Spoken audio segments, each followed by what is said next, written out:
pledge allegiance to the flag of the United States of America and to the republic for which it stands, one nation, under God, indivisible, with liberty and justice for all. And first up, we have some important recognitions. This year, for our Family of the Year, we actually have Co-Families of the Year, and I'm going to start with the first one. Sorry. We have so many great families, we couldn't decide on just one. So, all right. So, will the Wilborn family come up?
Champion excellence in every student they encounter, making them truly deserving of this honor.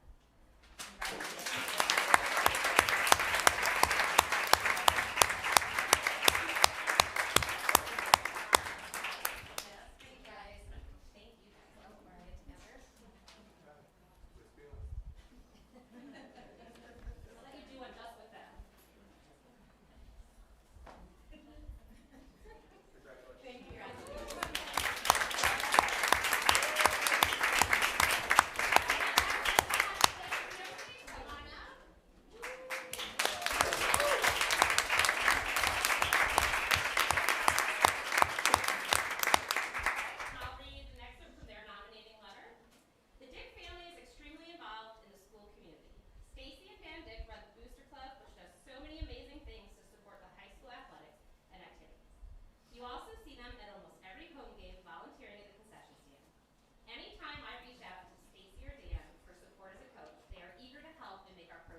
All right, next we have our student recognitions. I'm going to start with this.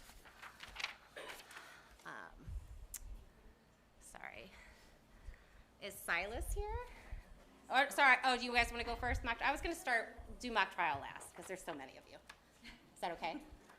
Is Silas ready or no? Oh, he's not here? Is Sarah? Yes. All right, Sarah.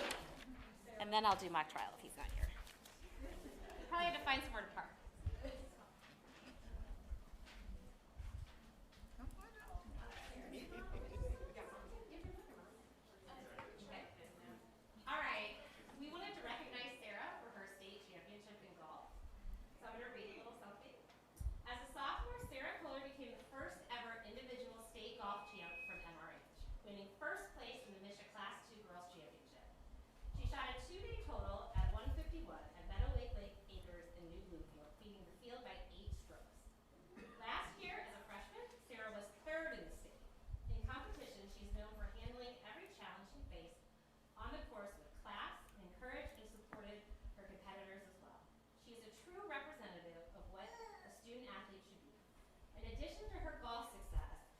known in our high school for her character and her willingness to put others first, which is very true. I can attest to that. So congratulations.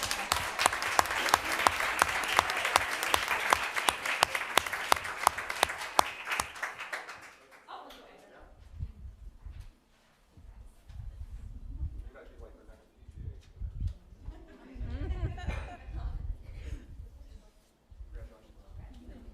All right, Silas isn't here. We can do mock trial. Okay, mock trial. You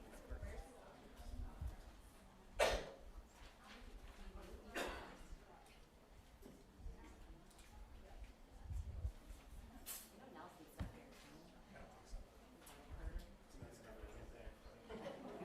Come on, guys. Now, Nathan, you did not have that on earlier today. All right, this is our 2026 mock trial state champions. We have we have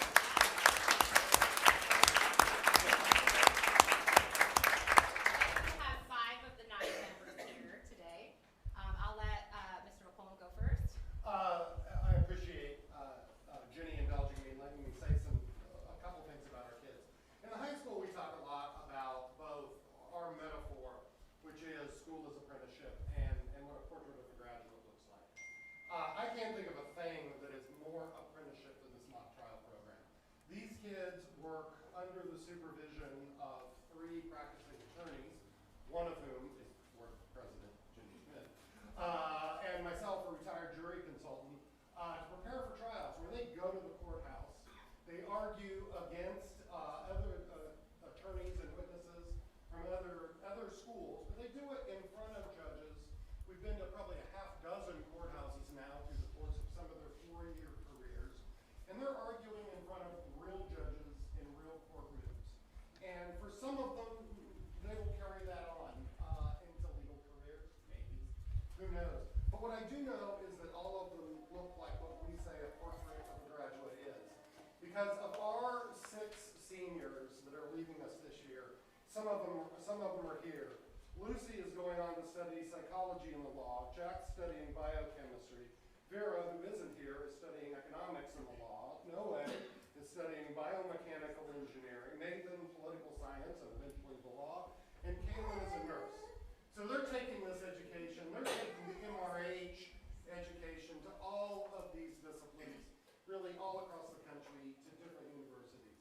And to me, this is what a portrait of a graduate looks like and what the product of an MRH education can ultimately produce. And I could not be more proud of these kids.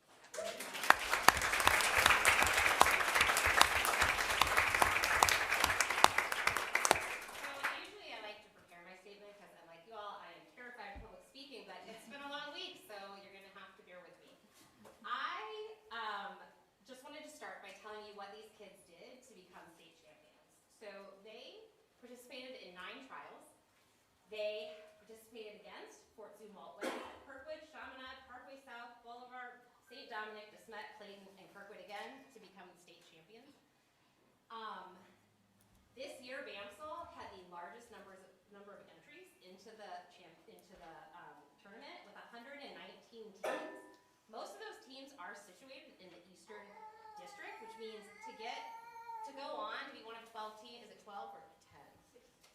16 to go on to finals. They beat out probably 90 teams, right? Like, so they're beating out most of the competition to get there.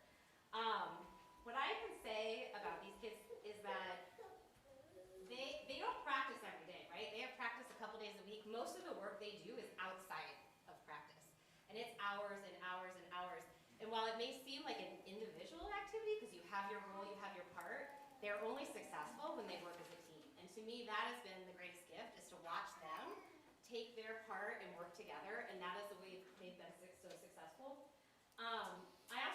I know I'm your mom, Lucy, but I'm not talking as your mom right now. I'm talking as a coach, but you stepped into the role of captain this year.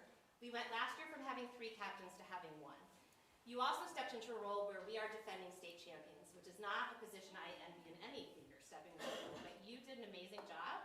That's a lot of pressure, but you did an amazing job. You had to manage 3 different teams. We had 3 separate teams competing, setting up practice, making sure people had their stuff done. And I will tell you that for me, to see that kind of leadership in action was amazing. So I just wanted to highlight that.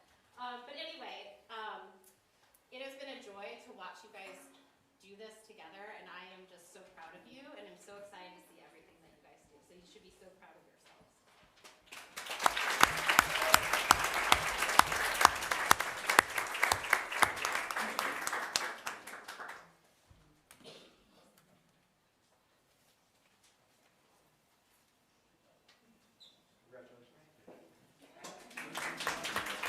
Noe. Does Noe know to stick around? Does Noe know to stick around?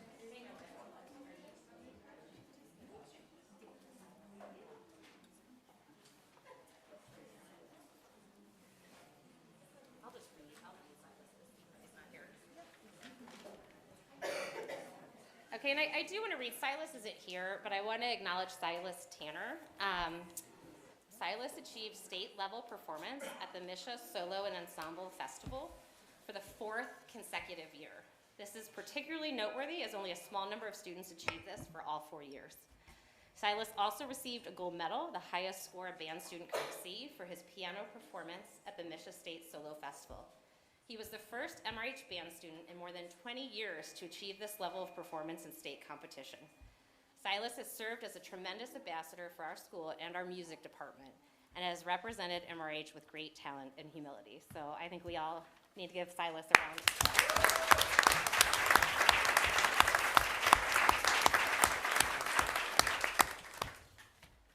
All right.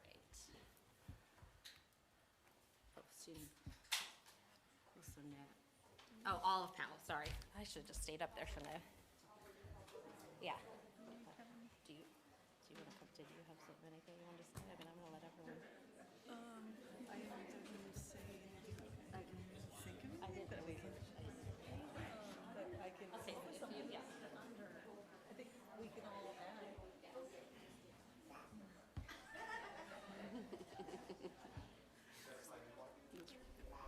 All right, the board wanted to take a minute and recognize and celebrate our PAL board. That's our Principals Advisory Leadership Board.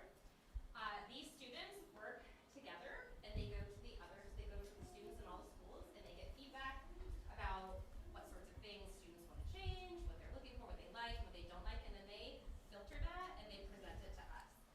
It's really critical because I think you all getting this information, I think kids feel more comfortable with you, and so you have an ability to get a more accurate and true picture of what kids are feeling. So this service that you provide us is so appreciated, and we just wanted to say thank you. I don't know if anyone else had anything they wanted to say beyond that. I just wanted to add, knowing the age groups that you work with, I'm very impressed that you gather the information and distill it down to helpful guidance for us. And I know you spend a lot of time sitting in small chairs, and that is greatly appreciated that we don't have to do that. So thank you very much. So we just wanted to recognize you all and just thank you again for your service. We really appreciate it. So round of applause.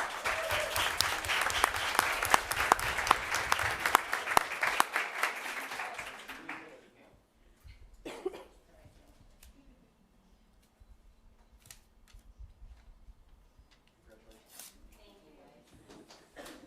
So, no way. No way. Yeah, no way. We have something for Do you know- Are you staying? Do you know Fearless? I don't think Vera's here. Or you Vera guys coming? have a presentation. No, I don't know. It's fine if you're not. But we have something. I don't know what he's doing. Okay, you've seen it. All right. So you're seeing it. I know. Okay. So we'll just give it to him later. All right. Is she coming? Okay. So Vera's not coming. That's what I thought. That's what B told me. Should we do no way? What do we do? Or just give it to them later? Yeah. Let's just give it to them. Okay. Okay, so no one, we're good. Okay, thank Can we you. just say a quick thing? Go ahead, you can go. I'm gonna let you. So we also just wanted to recognize Noe and Vera in particular, but they are double committed, so they're not able to stay and or be here. because of their other commitments. But they've been sitting at the table with us for meetings that are not always that short, and they have a lot of things, as you can see, going on in their lives. So the commitment they make to serving on the as the POW board representative is greatly appreciated. We will get some appreciation cards and certificates and things to them, along with a QT gift card, which is like cash at MRH. So that will be coming their way as well. So, all right, thank you, Laura. All right, next up we have public forum.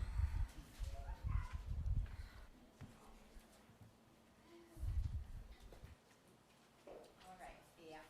Okay, so we have a long list of public forum tonight, and I just want to remind everyone of the time limit is 3 minutes. I'm going to have to hold you to it this time. I usually don't cut people off, but I'm going to have to because we have a lot of people. So, first up is Dawn Kolnagin.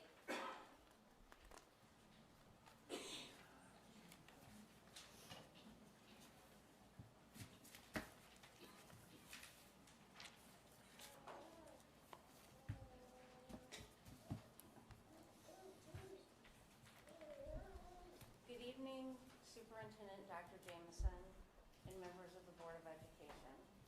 For those of you who don't know me, my name is Dawn Kolnagin. I'm the building secretary at the high school and one of the lead organizers for the district's educational support professionals. I stand here tonight representing the ESPs. Our administrative assistants, teaching assistants, and custodians, our food workers, service workers, maintenance staff, and crossing guards, our Discover Club workers, and our bus drivers. We are not line items on a spreadsheet. We are the face of this district, the vital support that sustains MRH every day, and our roles deserve recognition and respect. I'm incredibly proud to officially announce that the MRH Educational Support Professionals have signed and completed the Missouri Showing of Interest petition to call a vote to formally certify MRH NEA as our exclusive collective bargaining representative. We only needed about 30% of our unit to sign the petition. Tonight, I'm thrilled to let you know that we didn't just meet that baseline, we shattered it. We have secured an overwhelming, undeniable supermajority by collecting signatures from 75.36% of the unit, demonstrating our absolute unity. We have secured, this position is an act of deep loyalty to MRH. We want to stay here, but dedication cannot be a one-way street. Leadership cannot praise our culture in public while passing policies that dismantle our lives in private. Look at the decisions before us. First, a salary proposal. A 2.25% raise on our already meager wages is a functional pay cut. Over half of our support staff do not earn a living wage from MRH. ESPs should receive the same percentage raise as teachers, reflecting our vital role in ensuring equitable resource distribution. We are just as vital, yet we are paid significantly lower wages, even those of us who work as 12-month employees year-round. Second, the shrinking healthcare options. Yesterday, the district announced that the CSD Trust will eliminate our premium health insurance plan starting next school year. This major change means we may be asked to pay more for less coverage. This could directly attack our financial stability. Third, the changes to policy GBC-BC, slashing our allowable absence thresholds by 50 to 60% and defining excessive absenteeism as anything over 2 days a month. It completely ignores reality. It penalizes working parents and caretakers, forcing our staff to come in sick or risk discipline. These decisions destroy employee retention. They drive good people away. Stability and consistency aren't luxuries. They are the foundation of trust. Our students deserve to see the same familiar faces carrying faces year after year. When you pass policies that destabilize staff, our students pay the consequences. We bring the supermajority as an invitation to lead with us collaboratively as equals. You cannot claim to be a premier destination district if you do not support the professionals who actually run it. We urge the administration and the board to pause, stand up for fairness, and embrace collective bargaining, an approach proven to foster trust, improve outcomes, and ensure sustainable solutions. Hit the brakes on the absence proposal. Reject these takeaways. Reevaluate how administrators value our educational support professionals. We are ready to move forward through our formal recognition process smoothly, transparently, and with the full partnership of this board. Thank you for your time, and we look forward to collective bargaining. Thank you.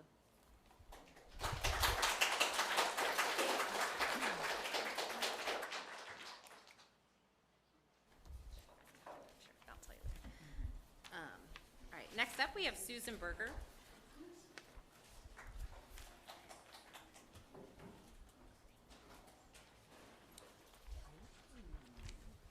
I have a couple special guests joining me up here.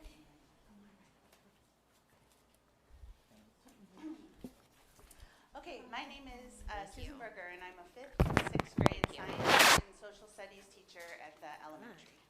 I provide staff support for the Rainbow Club, an after-school club for students on the LGBTQ+ spectrum and their allies. This club was born out of a sobering fact that we learned from a district professional development. 99% of LGBTQ+ students in Missouri reported facing hate at school. I've witnessed it happen in our building. I knew we needed to create a space for our queer students to find and support each other, and to build capacity in our allies. With the partnership of Ms. Luther, we added the Rainbow Club to the collection of clubs that happen each semester. And I'm eventually going to share with you a little bit more about what we've done, but I'm gonna invite my friend Nevada to come up and tell you a little bit about why Rainbow Club has been so important for them. Nevada, are you ready? Yeah. Rainbow Club helps LGBTQ+ students and allies have a safe place to be themselves. Some people make fun of us for being LGBTQ+. I know that does not feel good.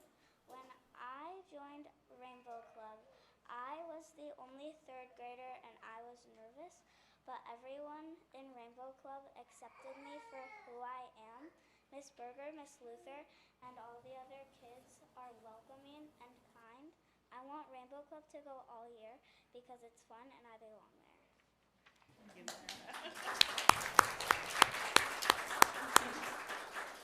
Our students are so important to us, and they determine what they want the club to be. In our short time together, they've made affirming posters to hang up around the school and made hundreds of different pride flag bracelets and fortune tellers to raise money for the Metro Trans Umbrella Group.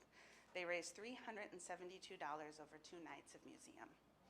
They worked on themselves and their identities by learning about the history of pride flags and designing their own, writing identity poems, and reading quite a few books. We make it a point to check in at each meeting to hear from each member what's going well or what is a struggle. In these dark times, where queer kids are regularly under attack, a group like this is vital. I could continue to share more statistics with you about that, but I'll let our students and community speak for the work we do. We're presenting you tonight with a petition created by our students and signed by hundreds of members of the school community to let you know how necessary this work is and how much we want to do it on a more permanent and regular basis. We're asking for you to fund this work for the whole school year. We'd like the time, space, and transportation to allow us to continue to serve our community in a way that is meaningful to them. Thank you.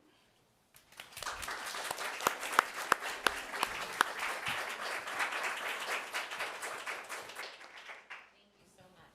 All right, next up we have Tanya Jonas.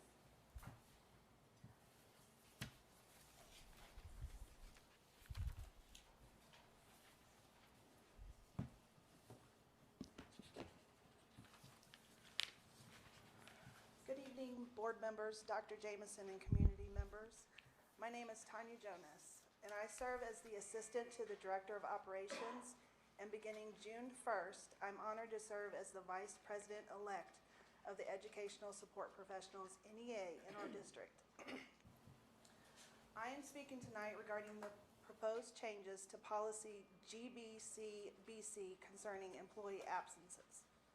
Our staff understand the importance of attendance. Our district functions because employees show up every day to support students, staff, and families. However, reducing the threshold from 5 days per month to 2 days per month sends the wrong message to dedicated staff across the district. These are not extra days. These are earned days off that are part of the employee compensation package. Staff should not feel punished for using time they've earned. The number of days per month is not the real issue. The issue is the lack of consistent enforcement of the current policy. If there are employees abusing attendance policies, these situations should continue to be handled directly through building level supervision and stronger accountability through broad restrictions that negatively impact every other employee, not through broad restrictions that negatively impact every employee and their families. This proposal shifts the consequences onto employees who are already doing their jobs.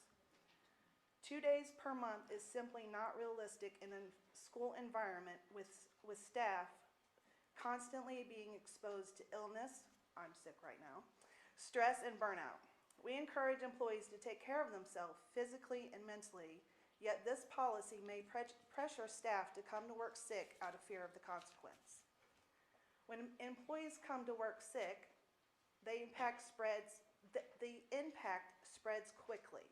Students get sick, families get sick, and there goes our attendance numbers district-wide.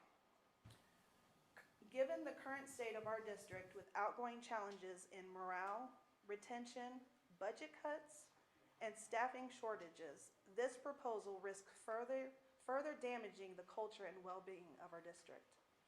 Staff attendance concerns should be managed through direct building level supervision with proper administrative support, not through board policy that impacts all employees. Finally, the proposed language is unclear about which employee groups it covers. Attendance and discipline policies must be clear, specific, and transparent for everyone. I respectfully ask the board to reconsider this proposed change. Thank you.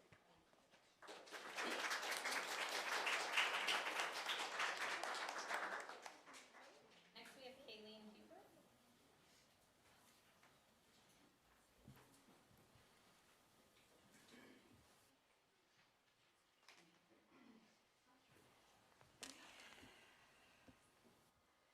Hello and good evening. Thank you so much for the opportunity to be in front of you to share my thoughts. My name is Kayleen Huber. I have 2 children, both currently at the ECC. My son is in kindergarten and my daughter is in First Friends. I was just elected to my 3rd year on the ECC PTO Leadership Board. I coach MRH youth soccer. I am invested in MRH. My family is invested in this community. You will hear later tonight the request to sunset the ECC's First Friends program at the conclusion of this year, but I'm here tonight to share my support for the continuation of this beloved program, even though we will phase out after this year. And I would like to express my frustrations in the lack of the once existing flexible day options for the preschool program. My son attended the ECC in his 1st year for 3 half-days and his 2nd year for 3 full days. His teachers and the practices and opportunities available at the preschool made it so that he had tremendous growth and he proved ready to take on kindergarten at the ECC. These are also valuable years where our family started forming connections with staff and families in the district, making us feel a part of a true community. Did you know that the part-week opportunities have been eliminated? Now only full and half days are available for those in big preschool. I recognize that our flexible preschool schedule of 3 half-days and 3 full days was a place of privilege for our family, but it is not for every family. From our 1st year fall of '23 to this coming school year, standard preschool tuition has raised by almost 29% for 5 full days. Not every family can afford to send their child for 5 full days, nor can they afford the price hikes, and nor does it make sense with work schedules. Research continually shows the benefits of building a culture of co-creation, collaborative learning, and making space for play. In First Friends, my child, Gemma, is proving the research correct. She's learning through play. She is learning academic concepts while developing meaningful relationships. She's in a safe space for experiential learning. She's problem solving. She's learning about her emotions and how to interact with others. She comes home sharing stories of projects she's worked on with peers or activities she tried that are new to her. She's playing with materials we don't have at home, nor do we make available. Weekly, we see great improvements with her confidence, decision-making, and curiosity. She's safe to fail, and she's safe to succeed. This is happening across the ECC. These are the skills that research shows will get our children ready for kindergarten and beyond. Aren't these skills what we want for our children and our community? Enrollment in First Friends is low for this coming school year, and I hear enrollment is low across the entire preschool. Perhaps that's actually due to the fewer part-time preschool options. Perhaps enrollment is low because of continual tuition increases, or perhaps enrollment is low because parents were told the program's on pause and to not enroll just yet. Perhaps the school year is a total anomaly for this year. We are here because difficult financial decisions need to be made. I urge the board to demand for data before eliminating this program, before just seeing salaries and that data. A demand for the data that's showing that this year's enrollment for First Friends is an outlier rather than a standard. How about the data that shows families that started in First Friends and have continued? Is First Friends always a deficit program? If so, what's the financial data on that? I'm sorry, the three minutes is. Oh, I'm sorry. I'm sorry. I'd let you keep going, but we have Okay. like 13 other people that have to go. The ECC is a beautiful place. Okay. And we are Thank grateful. Thank you. All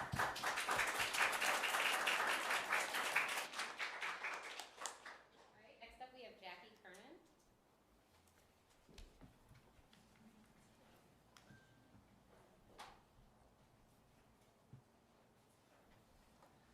Hello. Good evening. Thank you for allowing me to speak. I have 3 kids, a kindergartner Elise, Isaac, who has been in First Friends for the last 2 years, and 10-month-old Owen. I wanted to share my comments on what First Friends has meant for our family, as well as some questions and concerns for you as the board to consider when discussing the possible elimination of the program. Isaac started First Friends in the fall of '24 as a barely 2-year-old. We had heard from several families who raved about the program. I was nervous to have him start, especially since he wasn't talking a ton at the time, but it was his first time in a school setting, and his teacher did an amazing job to make such a calm, welcoming environment where he really thrived. I'm not sure if you visited the cottage, but it's a wonderful, inviting child wonderland. Seeing him thrive and his growth has been incredible. His teacher helped us navigate speech concerns and got him on the path to evaluation and eventually qualifying. I now feel so much more confident about success moving to the big preschool in the fall. We as a family also feel so much more connected to his teachers and feel a sense of community, which is another thing I love about the ECC. So when looking at the future of First Friends, I have a few questions to pose and concerns for you to consider. First, when looking at the enrollment data, an enrollment of only 8 students for the fall is very low. However, when looking at past data, declining enrollment doesn't seem to be a trend, rather the outlier. One that prompts investigating on why, but maybe not the immediate closure of the beloved program.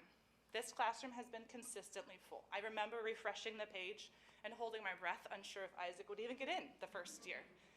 At the time, there was even a rule that it was said you couldn't do 2 years of First Friends because they wanted more families to be able to participate, since there was often a wait list. That was just 2 years ago.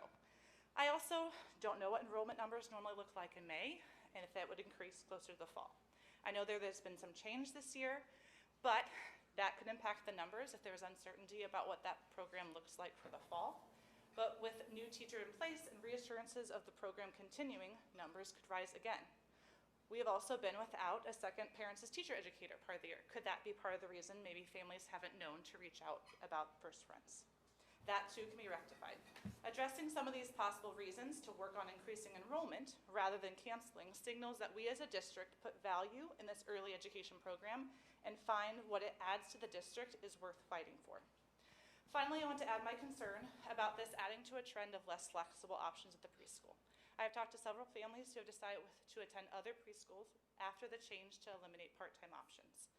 With age cutoffs at the preschool and no first friends as an option for students who turn 3 after the cutoff, we might lose more families to other programs. MRH is such a small, amazing community. I want to make sure we stay in tune with what families are wanting and needing. I want to send Owen through these programs one day. I want to acknowledge that obviously finances make these programs possible and hard cuts may have to be made, especially with the state of education funding. However, before it becomes one of these cuts, I want to make sure we thoroughly analyze all options. First Friends may be a small program, but it has a huge impact on families and students in the ECC and beyond. Ask many families of kids in preschool and older, and you will hear the positive impact it's had. Let myself and other families here be an example. On short notice in a very busy week, we have come together to share the importance of this program. I think we should fight to preserve the focus on these earliest learners that set the stage for success from the very beginning. Thank you.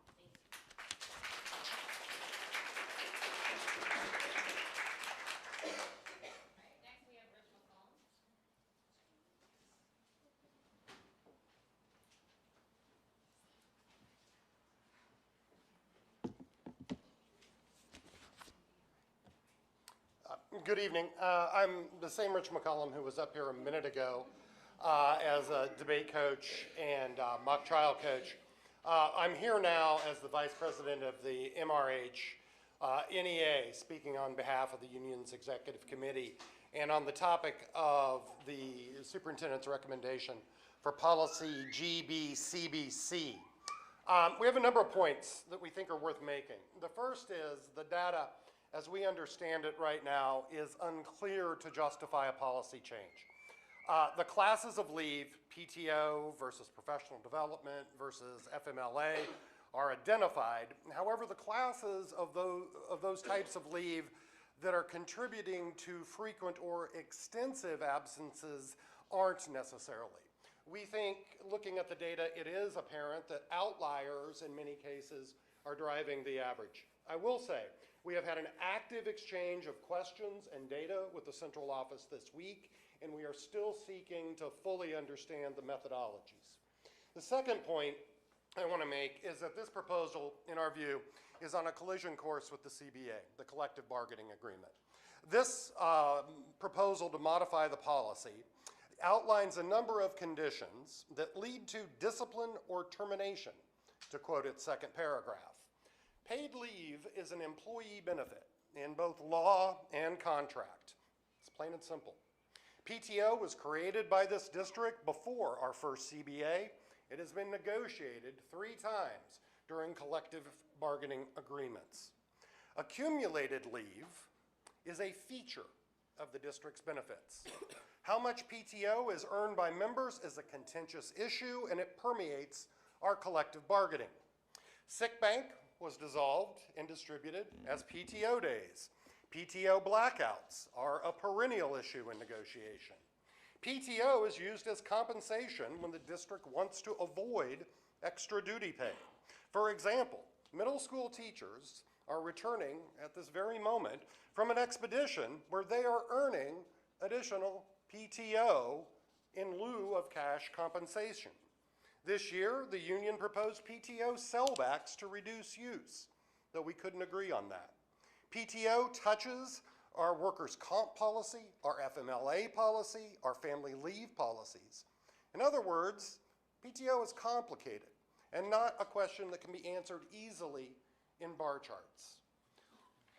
One thing that is apparent as we've investigated this week is that virtually all of these uses of PTO that expand beyond a day here and a day here have stories, they have context, and they have circumstances that explain why they occur. Those circumstances and that context are worthy of investigation and are stories that aren't shown on a bar chart. Thank you.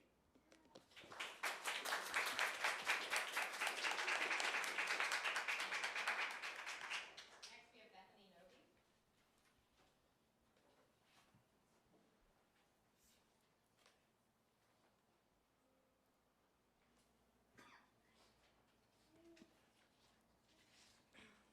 My name is Bethany Noby. I am the MRH NEA Treasurer and President-elect, high school math teacher, and girls soccer coach.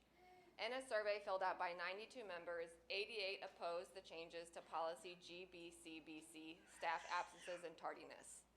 I am here today to share some comments of those members that could not or did not feel comfortable coming to speak today. I also have 69 comments printed to share with the board and administration. One comment from a concerned member states, I want the policy to remain exactly as it is. This is time we have earned and should be able to use as we see fit.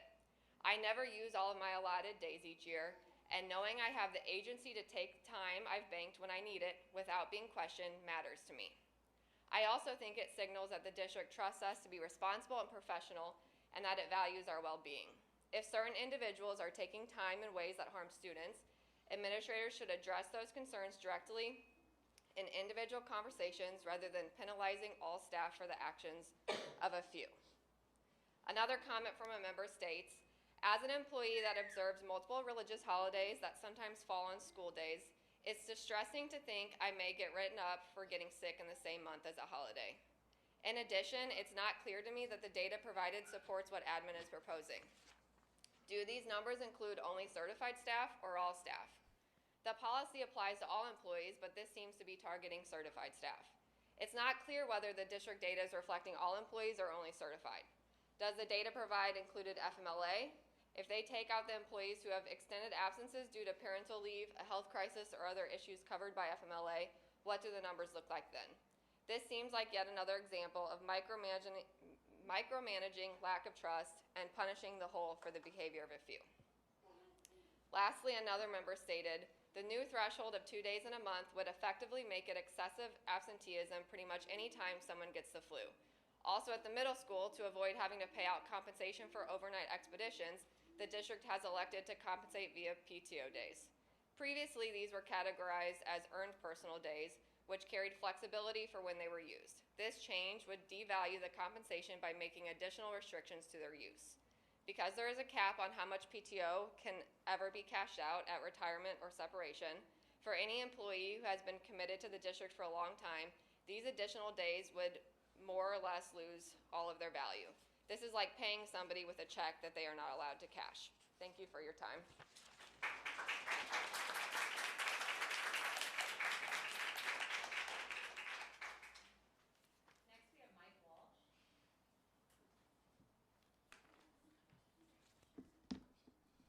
Good evening. Thank you for having me here. My name is Mike Walsh. I'm a parent of 2 children, 2 young girls here in the early childhood center system. I have a 5-year-old who is a product of Birth Friend, and I have a 2-year-old who is a current Birth Friend student.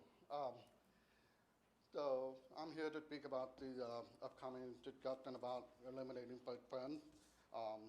So my comments are that sunsetting Birth Friend is not a good idea, as it has been a tremendous asset in the development of our littles, and I imagine that some of everybody's littles in the program. If this moves forward with no adjustment to the current policy, my wife and I are strongly considering pulling our 2-year-old out of enrollment for our little as a 3-year-old for FY27 in the preschool program. To claim that we have low enrollment as reason for dissolution is a disservice to the families of Maplewood and Richmond Heights.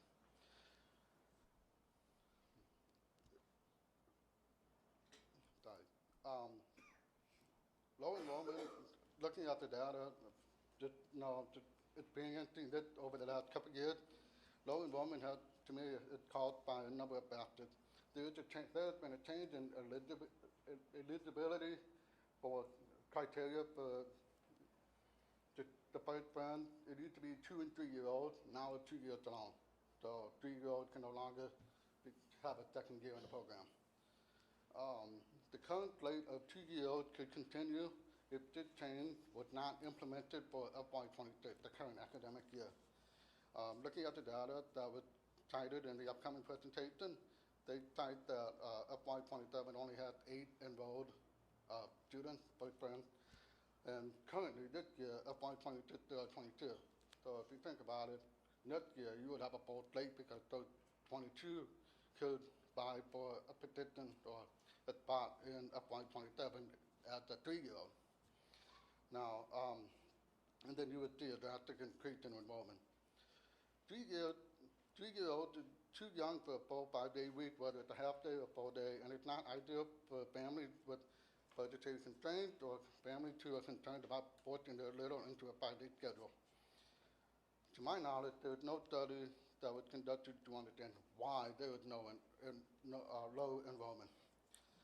Simply put, the change in eligibility criteria, limited enrollment window, the enrollment time was very short, and forcing parents into a 5-day-a-week program creates the appearance that the current administration has had intent to sunset first grade since before the enrollment for the current year's first grade testing. Due to the failure to the families of our little ones at 3 months, it's not enough time to enroll elsewhere for the fall testing. Thank you.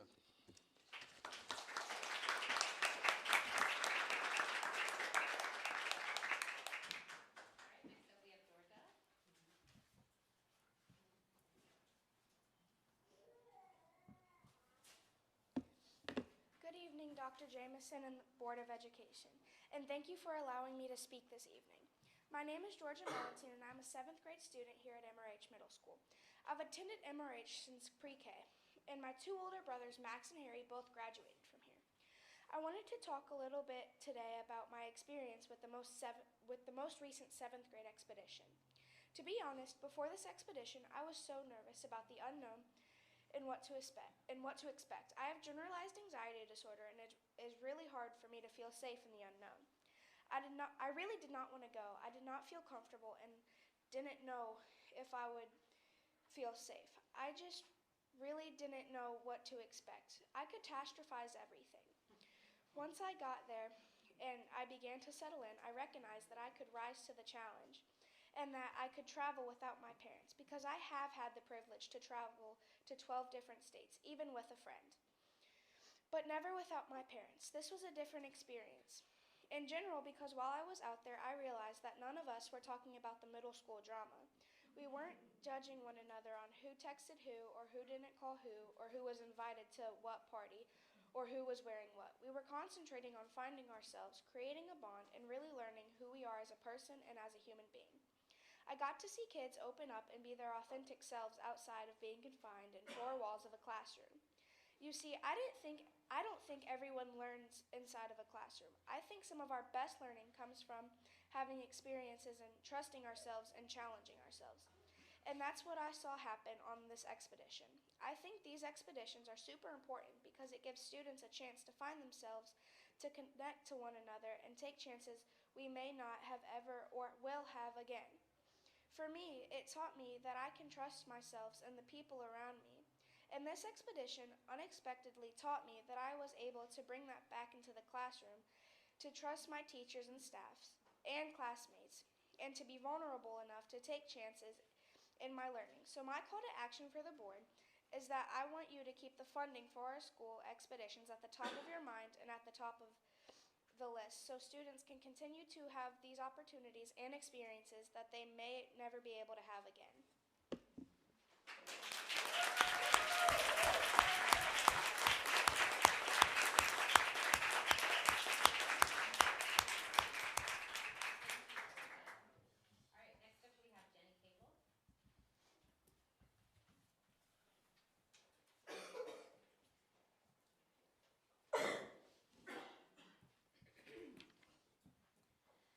My name is Jenny Cable, and I'm a proud MRH parent of 2 graduates and 1 current sophomore, and I'm wrapping up my 8th and unfortunately my last year teaching 1st grade at the ECC. I've been really torn on what and how to say my thoughts tonight because my intent is not to make things harder, as I know it won't be easy to hear. But I also worry what happens if it goes unsaid. If my picture isn't painted, only one side is seen. And I truly hope what I say causes reflection and truly promotes change for the better. Our climate has to change. I know I'm speaking from my experience, but I also know because I've spoken with many others that I'm by far not alone. When I started teaching here, one of the strongest phases that was replayed over and over in my mind is this: we trust you teachers to be experts in your fields. And though I wasn't an expert yet by far, the idea that they believed that I would be seen as that, respected as that, was very motivating. Confidence building. I've always been a visionary type person, and I have been in many different roles of leadership throughout my life. And one important lesson I've learned is that leading is lifting. Seeing potential in others and fulfilling it. Inspiring others to dream more and do more. I started by bringing that practice and spirit here, but as time has passed, that has become more difficult. The style of communication lately has left me incredibly uncomfortable. The way messages have been coming across can be intense, defensive, sarcastic, and condescending, leaving you belittled. And I know times have not been easy and the weight is heavy. I know. There's a lot to do, but we have to get this checked. The climate has shifted, and now people who are there to do their best job feel hesitant. Meetings have shifted from calm to tense, joyful to task-driven, and now just plain stressful. I don't say any of this with ease or with any kind of pride. I have actually lost a lot of confidence in myself. So much that for the first time I'm finding it best to just stay quiet. Except for now, as I feel it's safe as this is my last year. What I fear is that if this continues, our mission is in jeopardy. If a hospital staff, for example, does not have the safety to get all voices in the room, people won't say what's important and lives could be at risk. We can draw the same conclusions here. I'm asking board to help ensure a psychologically safe environment. That does not mean everything is peachy and overly easy and all kind. With respect, criticism must happen. Vulnerabilities must be exposed, and at times reteaching is going to have to happen. But it needs to be with love, not fear or intimidation. Teachers need to know their hard work is seen and their abilities are noticed. Don't hide behind fear, leaving them feeling ignorant or incompetent. Fulfill their potential. Our climate should be full of inclusion, risk-taking, and celebration.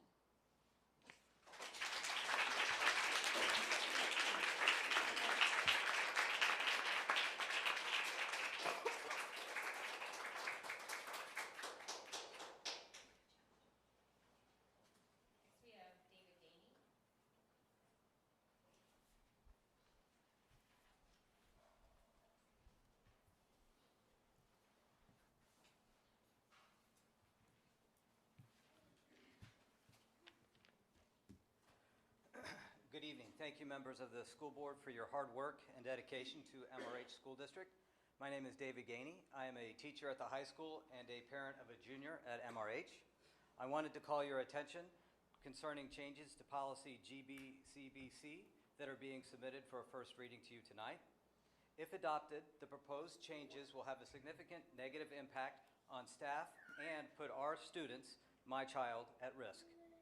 As others have already spoken to how this change impacts staff's ability to use PTO days to care for sick family members, deal with their own health issues, and address personal or family matters that can only be dealt with during normal business hours, I would like to point out how this change may impact other staff, including central office. I am currently involved in the application process for Regional and State Teachers of the Year, to which I am thankful for, and I owe 100% to MRH, so thank you. If I were to be selected, I will most likely be asked to present and to attend a variety of events. None of these events should fall under professional development from me, because I am not the one being developed, I am the one giving the development. For me, since giving the PD isn't receiving the development, I would assume that I would have to take PTO.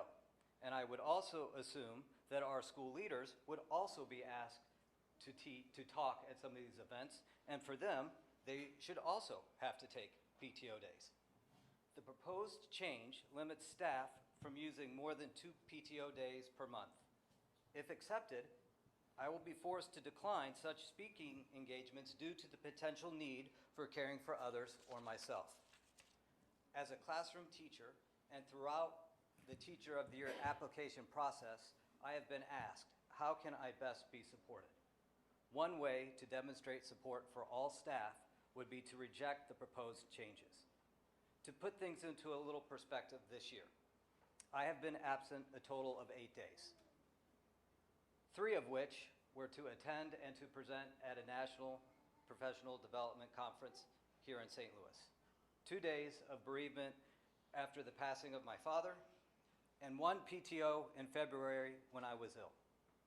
The 2 days that I took in May were to attend my daughter's college graduation.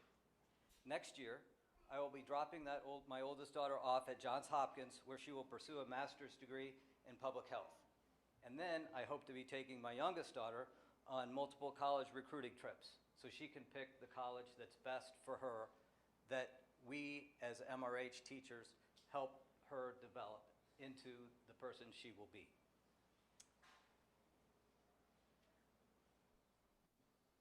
In addition to taking care of my own family, I would like to consider myself taking care of my MRH family. I want to provide the best education possible to the students that I see every day. I don't use my PTO days unless I need to use my PTO days. But knowing that PTO days are available gives me the peace of mind that I can take them when things take an unexpected turn. I can still be a caring father, a husband, a son, and a teacher. This proposed change takes away a contractually obligated safety net that in the long run ensures staff are healthy and giving their best to our students. Thank you for your time, and I hope you choose to reject the proposed changes to policy GBCBC, because such a blanket policy as the one proposed harms more than it hurts. Thank you.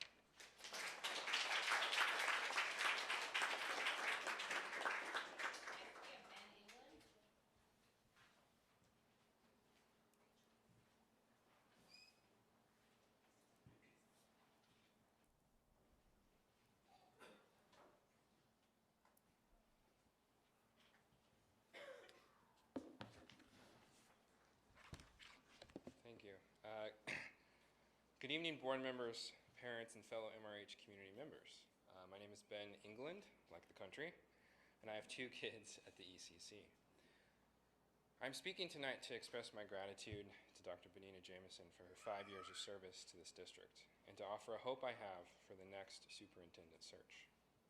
Over the last 5 years, MRH has achieved significant academic gains, particularly for multiracial children and children of color.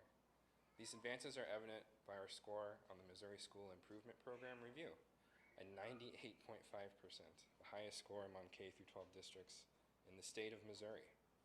These gains are the product of both improved academic performance and the push for equitable access to high-quality instruction.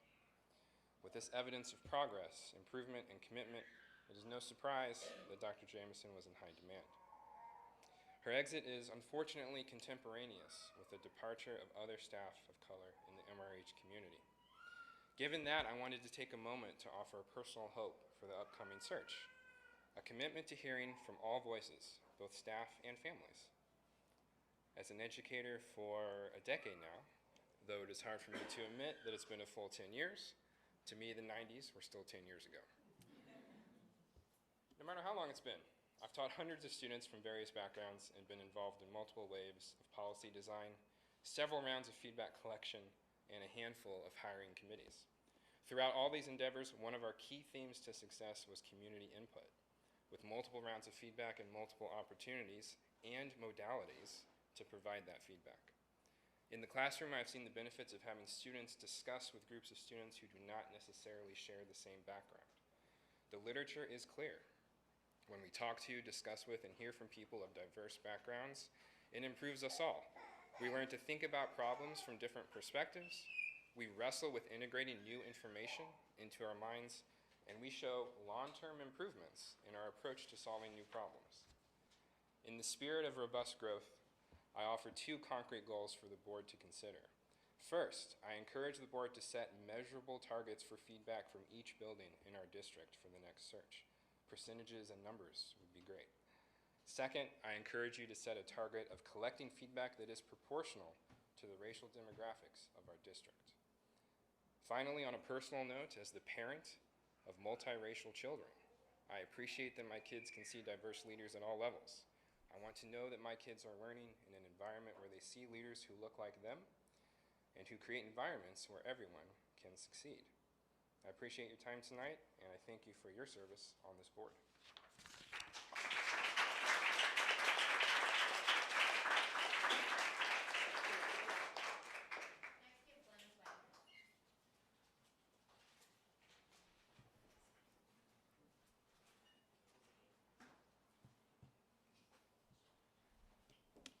Good evening, board members, Dr. Jameson, and our MRH community, and all our staff here at MRH. My name is Glennis Wagner. I am the middle school building secretary, and as of June 1st, I was elected to the NEA executive team for minority majority at large member. I am here this evening to voice my concerns about the change to policy GBCBG, staff absences and tardiness for the year 2026-2027 school year. From changing the absence days from 5 days to 2 days, the language in this policy states employees may be disciplined or terminated for excessive absences or tardiness. For these individuals who have or are currently violating this policy, has this been brought to their attention? Instead of the majority being reprimanded for that or making these changes, those individuals who violate that policy, it should be directed to them. And this is just from my point of view, because I am the head person in the middle school building that sees everything. I'm not only, do I have a great connection with my fellow coworkers, the teachers, the public, parents, students. These individuals that are violating this policy has the district brought this to their attention, or is this going to be, pretty much scolding all of us for for individuals who are violating this? Why should the majority of us be penalized or affected by this violation? How is that fair?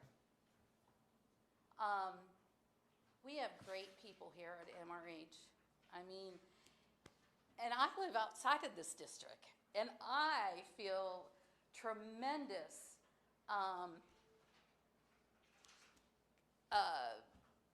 connection to MRH. I was born in Hawaii, brought up in Hawaii. I moved over here because my dad was in the military. My sister worked here. That's what brought me here.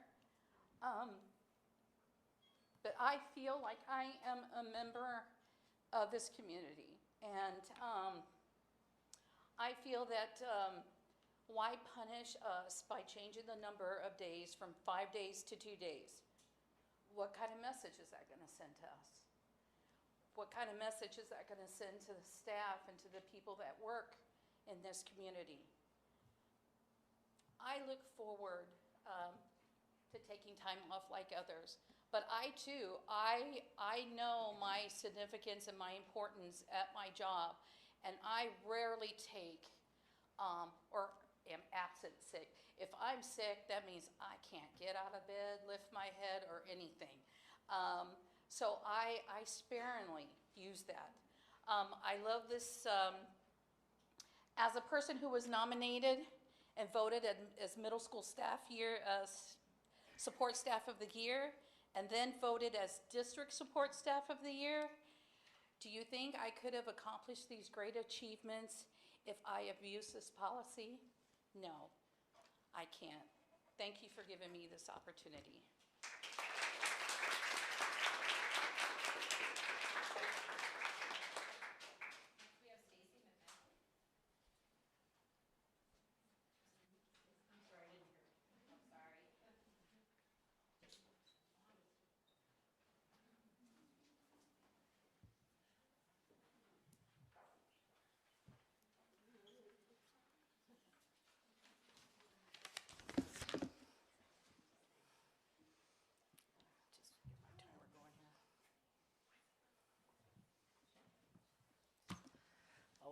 You time me.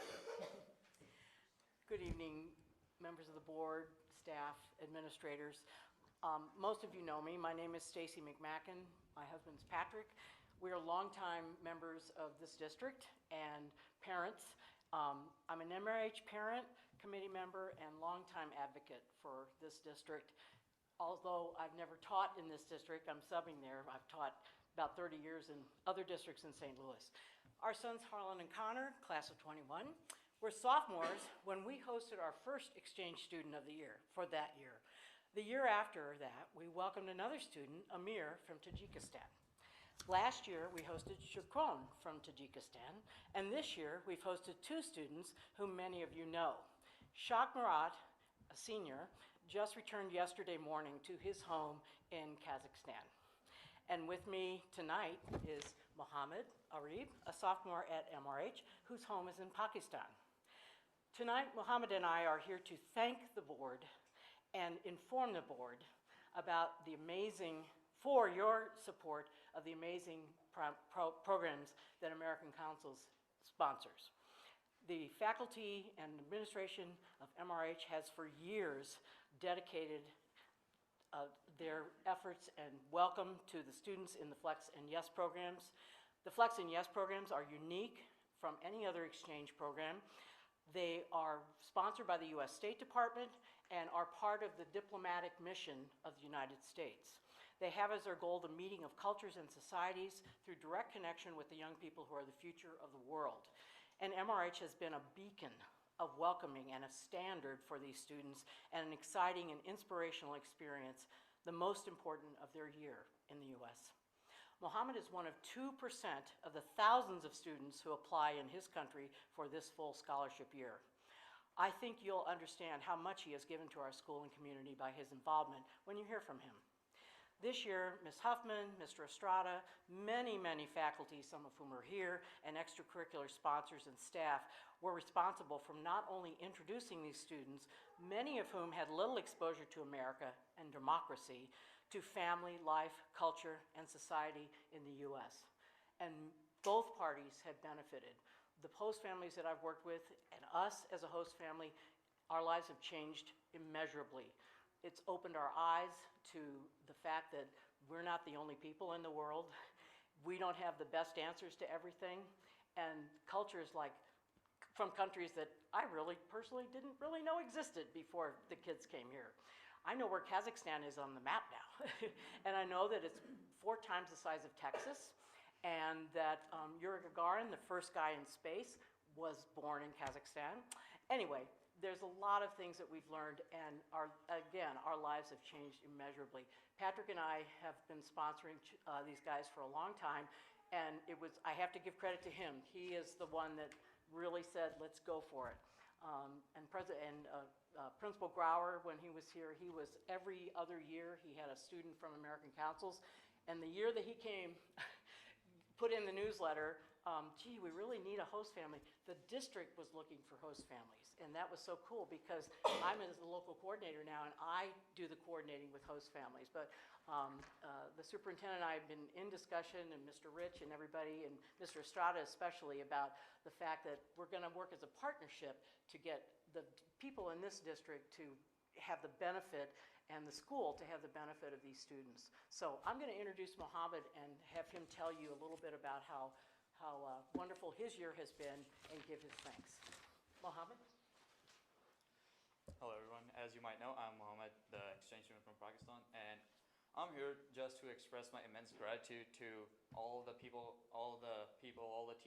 the faculty at MRH who have made this year amazing for me. I came here, I tried so many things that I had no idea I'd be doing, and I met so many new people, and I really want to thank all the teachers, especially the administration, Ms. Huffman, Dr. Maxwell, and everybody else for making this year so memorable for me. Thank you.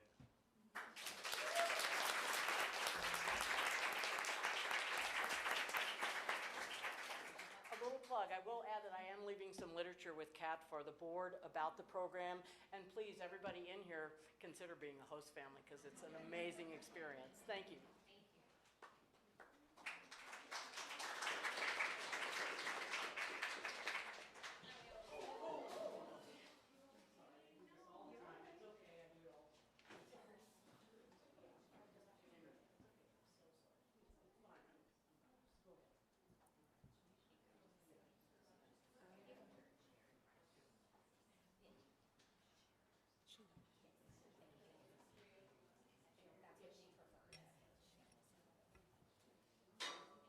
Okay, we have Elizabeth Pun.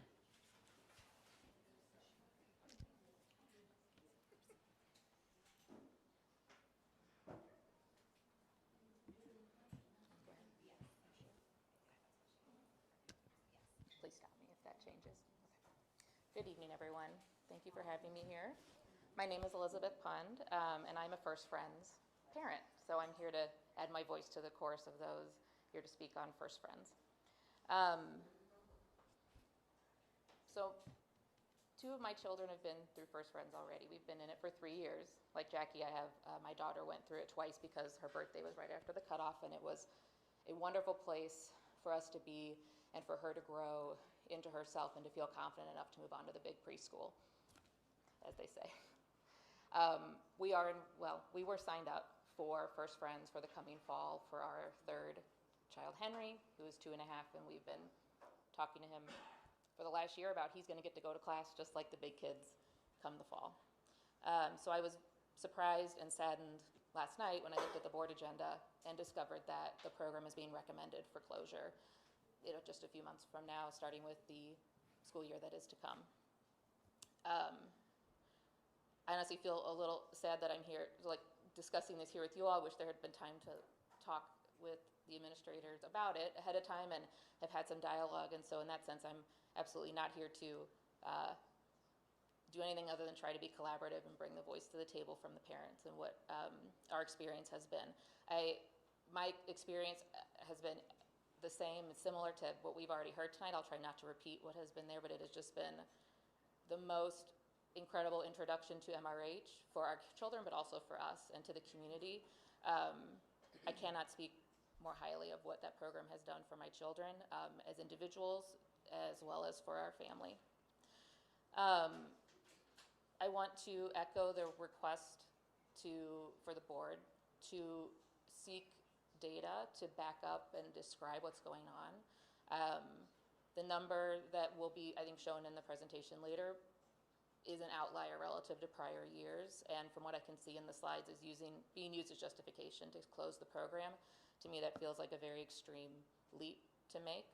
And without understanding what it is and all the factors that could be causing that change in that number, I think that would be a premature decision to make. I also was hoping to encourage board members and administrators to visit First Friends. I know one of the other moms said this too. Because it's in the cottage sort of off to the side on the campus, it sometimes I think can be easy to miss.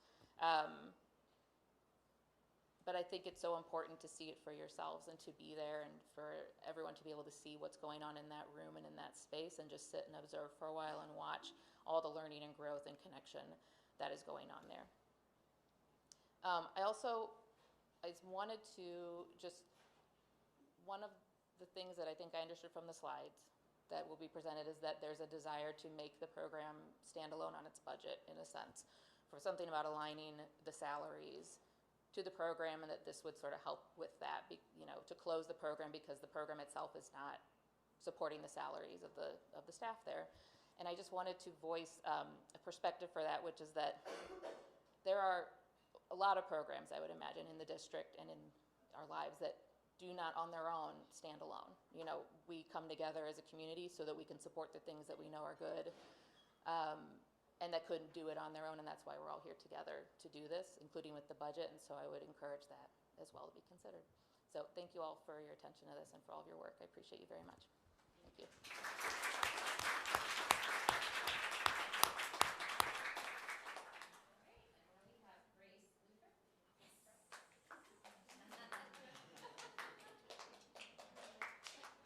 You coming? Oh, I'll just stand up here again. Okay. The whole posse. Okay, hi, my name is Grace Luther, and I'm a 5th and 6th grade looping teacher at the elementary school with the help of Susan Berger. Rainbow Club was created in our elementary school for our queer and ally students. We've come to the board with a request to extend and fund Rainbow Club for the majority of the school year. In the elementary school, teachers and outside organizations host 2 7-week sessions, meeting once or twice a week for an hour each time. We, us and our students, want to be able to meet 4 times more a semester. First semester clubs meet from the 2nd week of October to the 3rd week of November. We request to begin the 2nd week of September. Second semester clubs meet from the last week of January to the 3rd week of March, or spring break. We request to meet through April. This would extend us from meeting 14 times yearly to 22 times yearly. We understand money is a barrier. In your folders that were passed out to you, there is a cost breakdown for you. The district pays elementary teachers $33 an hour for club supervision with 7 meetings a semester, supervisors, and 2 sessions per year. Teachers get paid about $460. With 2 supervisors, this means the cost is about $920 per year. Our request is to lengthen this to 11 meetings a semester. This would mean each supervisor gets paid $730 per year. This brings the cost for 2 supervisors to about $1,460-ish per year. It's an additional cost of $540 per year for the district. We are requesting transportation so that all students can access Rainbow Club. The cost per driver per day is about $60, with 2 drivers working 11 additional 1-hour days. This brings our transportation cost estimate to approximately, with gas prices, $480 to $960. For both staff and transportation, we are looking at an additional $1,500 a year. We believe this cost is a small price to pay for the benefit it brings. These students are loud and proud of who they are and what they believe. They're living out the MRH vision of being leaders, scholars, stewards, citizens. We as adults are constantly questioning how we can build community across grade levels and in our schools, and these students have done it easily within a year. They have created a space where they want to be, and we just request your consideration. Thank you.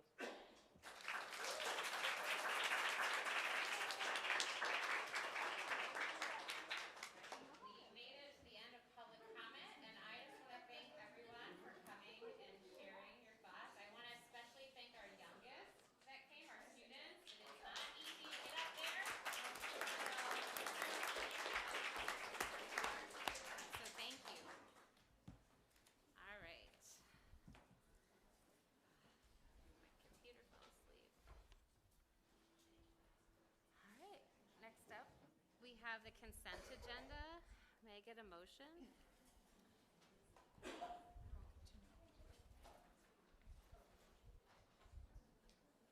I move to approve the consent agenda as presented. Is there anything anyone wanted to move out of consent? I would like to move the Navigate funding out of consent. Okay. I make a motion to move Navigate additional summer hours out to discuss it. Second? Okay, any discussion on that motion? Okay, all in favor of moving Navigate out to a study item, or would it be action item 9 now? All right, all those in favor? Aye. Any opposed? Any abstentions? All right, any other discussion on consent? No? All right, May I just put... Sorry, not for the discussion, I just wanted to acknowledge Naomi Warren for receiving the grant. It's worthy of public commentary. Grant for professional development around equity issues. So, congratulations to Ms. Warren for that. also just wanted to add a thanks to Dr. Jameson and her team. We had a lot of questions about this. They were answered so that we could go through consent and move forward, so thank you. I move to approve the consent agenda as amended. Second. All those in favor? Aye. Any opposed? Any abstentions? All right, next up we have, oh, Valen, you joined us. All right, we have Valen with our PAL board report. Yes, so sorry I'm late. I had Boys State orientation, but I'm currently the secretary of PAL board. We don't have a PAL board report for this month necessarily, but we just wanted to take a moment to thank the Board of Education for allowing us this opportunity to lift up student voices and work collaboratively with the Board of Education to solve problems with our school. We are looking forward to collaborating more next year. Thank you. All right, thank you, Valen. I'd also like to note, Valen, he missed the acknowledgement of PAL board, also on the mock trial team and is a state champion. So, so you missed that part. But, and so what we said earlier, Valen, is we are very appreciative of all the service that you guys provide and the information that you get to us. Thank you. Very much appreciated. So thank you. All right, next we have Prop B updates with Ray.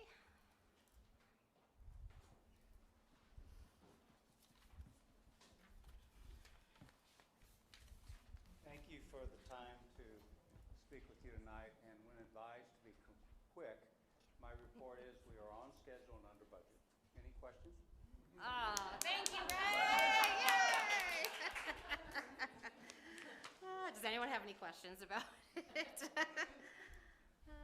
On schedule, under budget.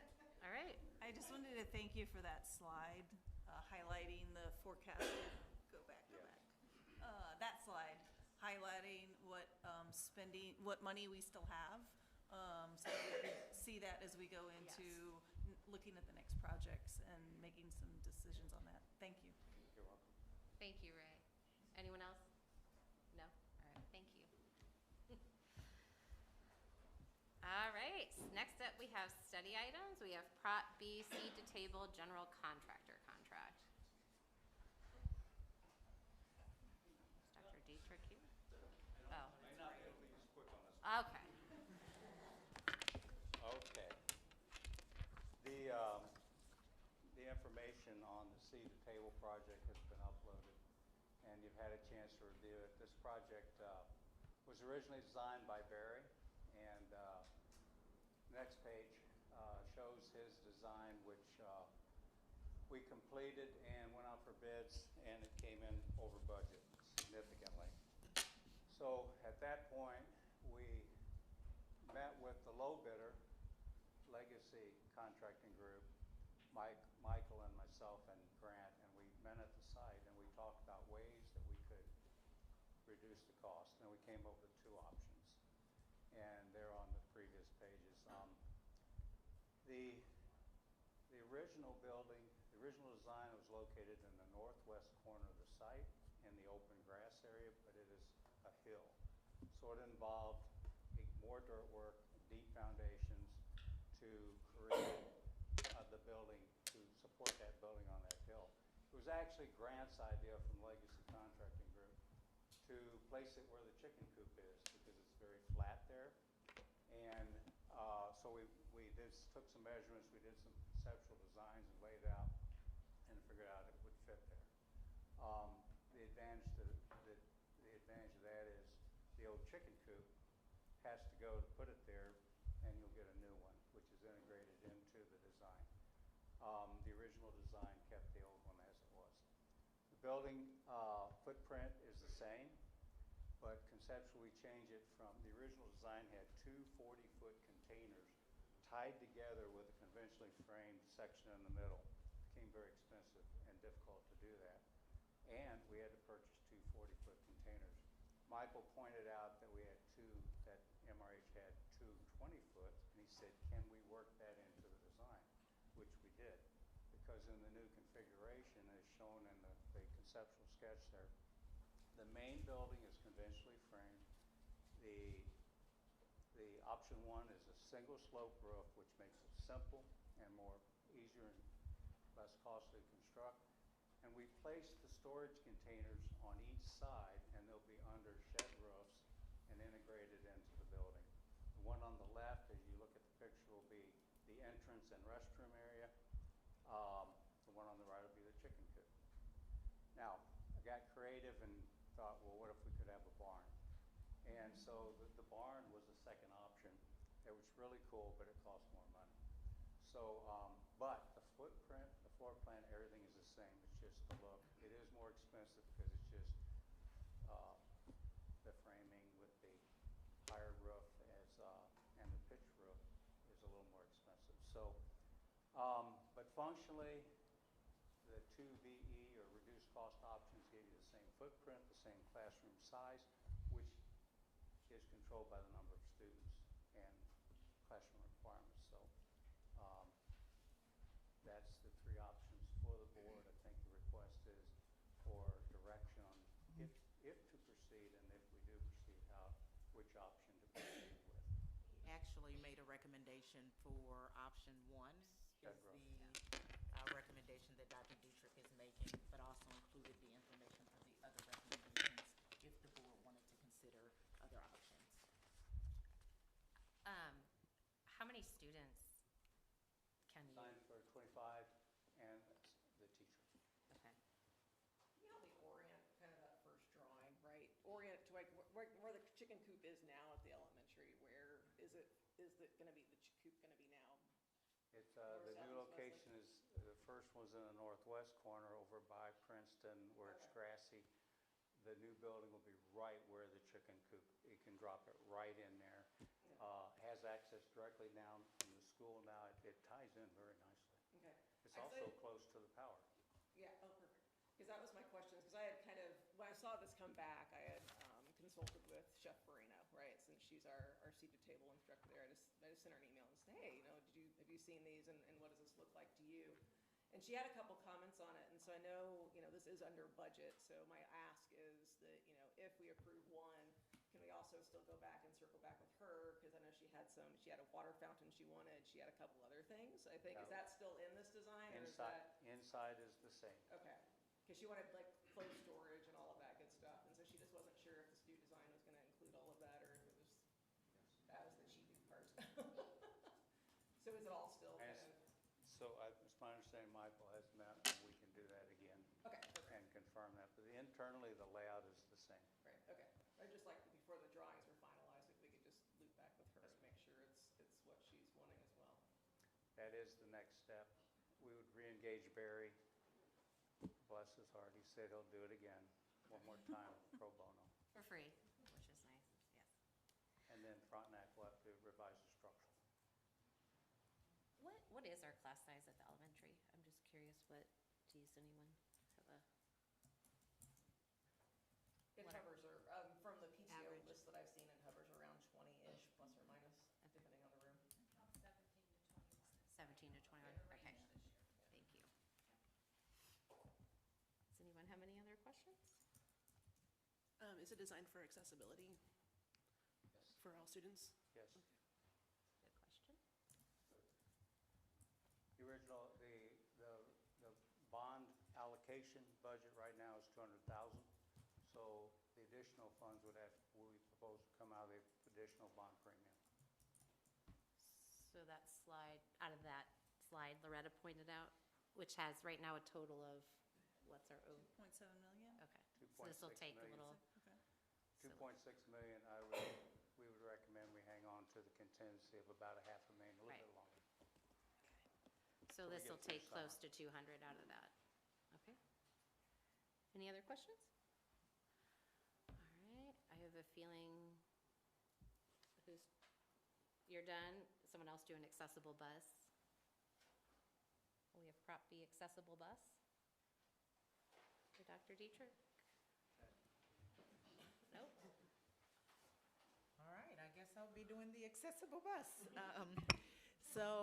This item actually came about with the transition to the electric buses, and what we found is that the audit of our buses, we don't have accessibility buses for students, and in the past we've had students who were actually left or didn't have an opportunity to participate in field trips.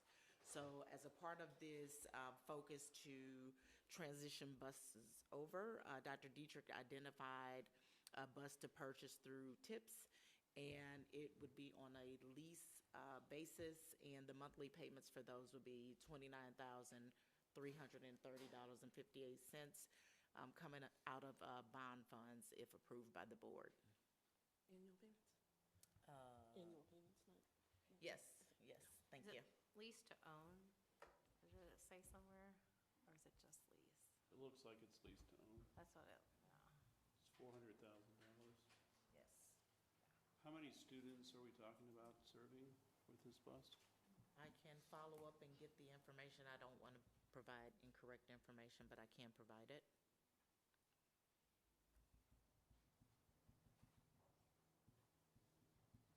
I think there's a little bit, I just want to speak up on that a little bit, Trent. There's a little bit more than just, I think, who it includes. It allows our students that need this inclusion to be able to ride with their peers too, right? So it does give, it gives inclusion as opposed to just. It's $29,000 a year. Well, I was curious, is it, I don't know, I don't have a context of size. I mean, I'm in favor of having an accessible bus, but I'm just curious, and this is just sort of a side question, is it also potentially could be used like with it for accessibility and just with students who don't need accessibility, right? Like, is it big enough that we can, has multi-use too? I'm just curious. Can it take mock trial to another state tournament? There are a lot of questions that I have about this. I just don't understand, what its function is and with relation to the rest of the fleet, how many students it's going to serve. This is a large amount of money if it's going to serve a very small number of students. It seems like there would be one-off ways of dealing with this that would be far less costly.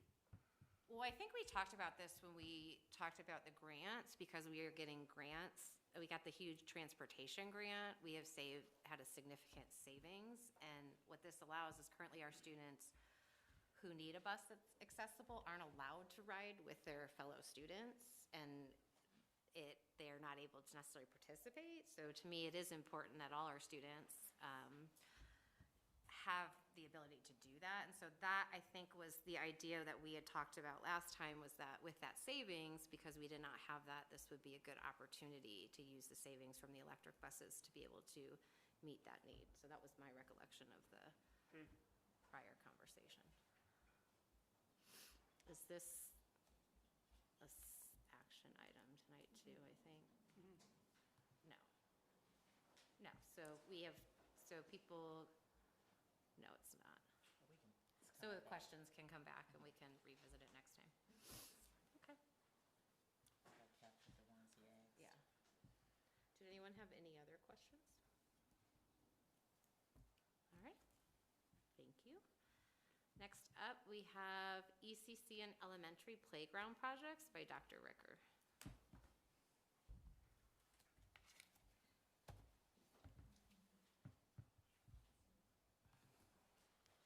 Good evening, guys. I'm here to talk a little bit about our process that we've gone through to select a new playground for the pre-K side of the ECC, as well as resurfacing at the elementary and the ECC, and that's kind of outlined in this lovely communication that Ed put out. So we've had a team of 3 got together, and we talked about what type of things that we were looking for. Ray assisted us from Navigate. Our process, we had 4 bids come in for playground equipment and 3 bids come in for synthetic turf. We split those apart because those bids were 2 different things. We had, from the 4, we shortlisted 2 of them and had them come in and do in-person presentations. And then from the synthetic turf 3, we had 2 also come in and do presentations.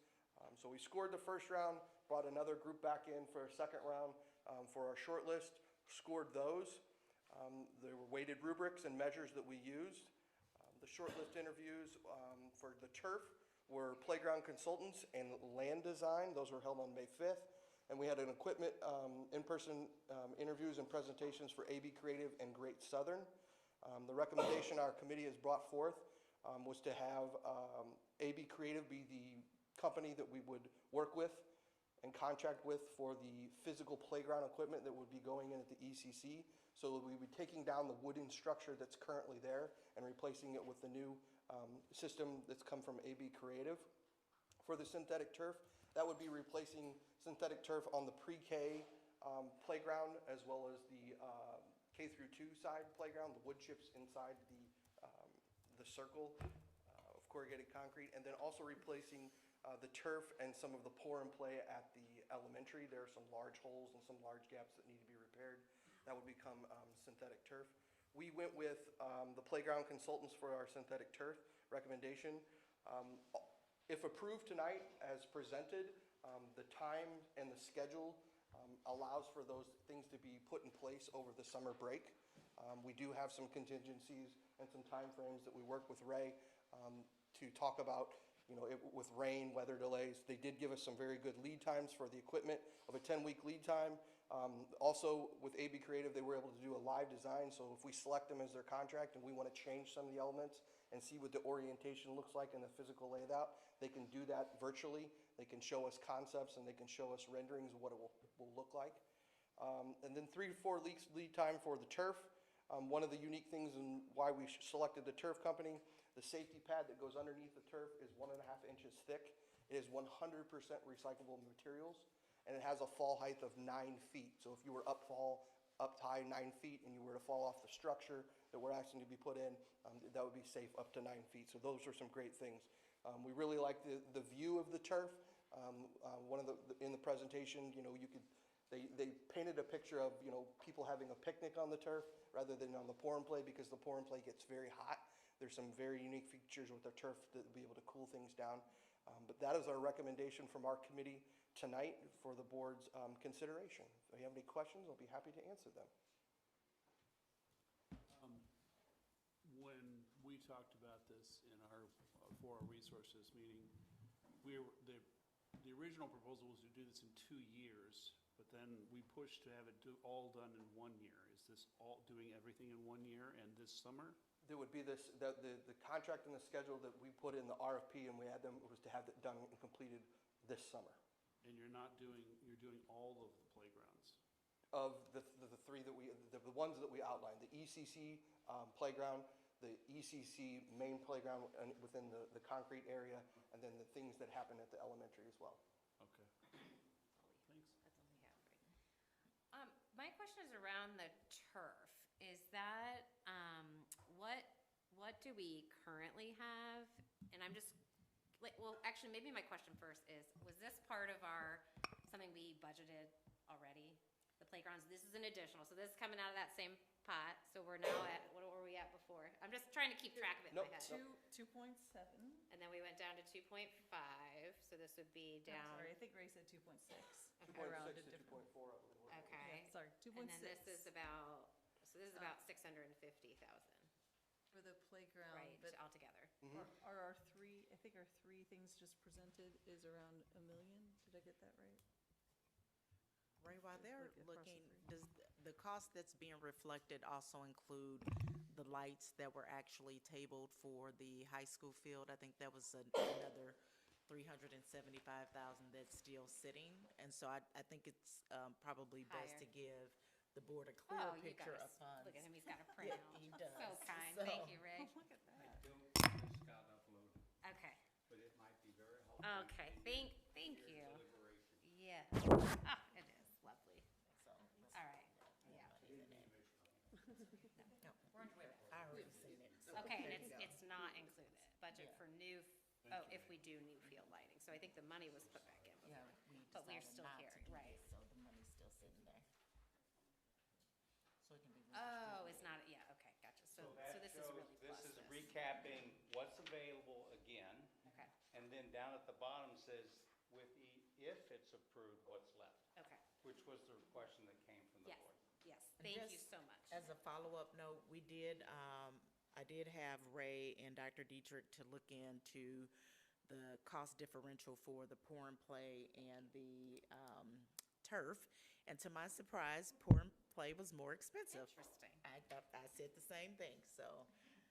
Does turf last longer? That's what I was gonna say. What's Yeah. the durability All on right. it between the two, and what's like, can we patch one or the other better, or? So when we looked at, that was one of our major questions about a warranty and how long what the life is. And typically the life for turf is somewhere near 15 years, and the warranty would be for 15 years from the company. Pour and play was more of like a 2 or 3 year. So it's a significant difference in the return of investment for the turf as opposed to the pour and play. You said there is a warranty on it then? Correct. As long as we probably don't abuse the crap Correct. out of it? Yeah, and it's minimal maintenance compared to the pour and play. It needs to be brushed, and they will do some filling, but that's all part of the contract that we'll negotiate if they're selected. Is the fall safety better on the turf? The fall safety. Or whatever that number you gave from the 9 feet? It varies depending on materials, based Okay. upon the materials they presented to our For the pour and committee. play? The 9-foot would meet the threshold for the equipment that we're looking to purchase. Okay. And then also on the accessibility piece, so I know the ECC, the pre-K playground, and then if we have kids who need it, who are older, will they be able to have access to it, or is that kind of a? Yes, they will. I mean, obviously it's community usage, so during school hours, we kind of restrict who kind of goes there. We do have signage there, but when there's community use, it will be accessible. Currently, it's wood chips, which makes it very difficult for students with mobility issues. Sure. This will significantly increase their But I thought participation. was some of the equipment supposed to be targeted for students with accessibility issues? Correct. That was one of the great. things when we came back that we wanted to make Right. sure that we were increasing the inclusion. 100% accessible is very difficult when we come to all playgrounds. So we're looking at factors to increase inclusion. We had SSD representative as part of the committee. That was one of the major pieces that we were looking for in the presentations, and that delineated the two that we brought back, and we wanted to drill down specifically on that. Thank you. What does the infill alternate additional for the turf include? The cooling? Is it for cooling? Yeah, it's a synthetic property that they put in. Like old turf used to put like ground up tires. There's a specific additive that they put inside of the turf to help cool that down. That heat kind of stays there. So there's a specific product that they use in this turf company that will cool it down. Okay. As a kid who plays on turf soccer fields, like, we know how hot it gets.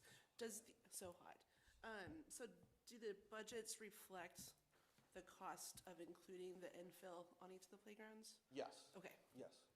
The whole scope of the work, from dirt work to the removal of the wood chips, to getting down to the bare dirt, building the base up from gravel to the pad to the turf. Thank you. Any other questions? All right, thank you. Thank you. All right, next up we have First Friends with Dr. Stansel.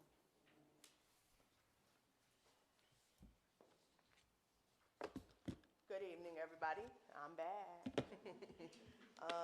I want to start this presentation by telling the community that there is a lot happening with early childhood education in general, even at the state level. And if I could keep everything that we could have for all students and all families, there would be no doubt that we would do those things. We wouldn't be standing up here tonight. But we hope that within this presentation, we're able to tell you about some of the changes that may not be necessarily included in the presentation, but some things that are coming down the pipe that are going to impact us significantly as a program.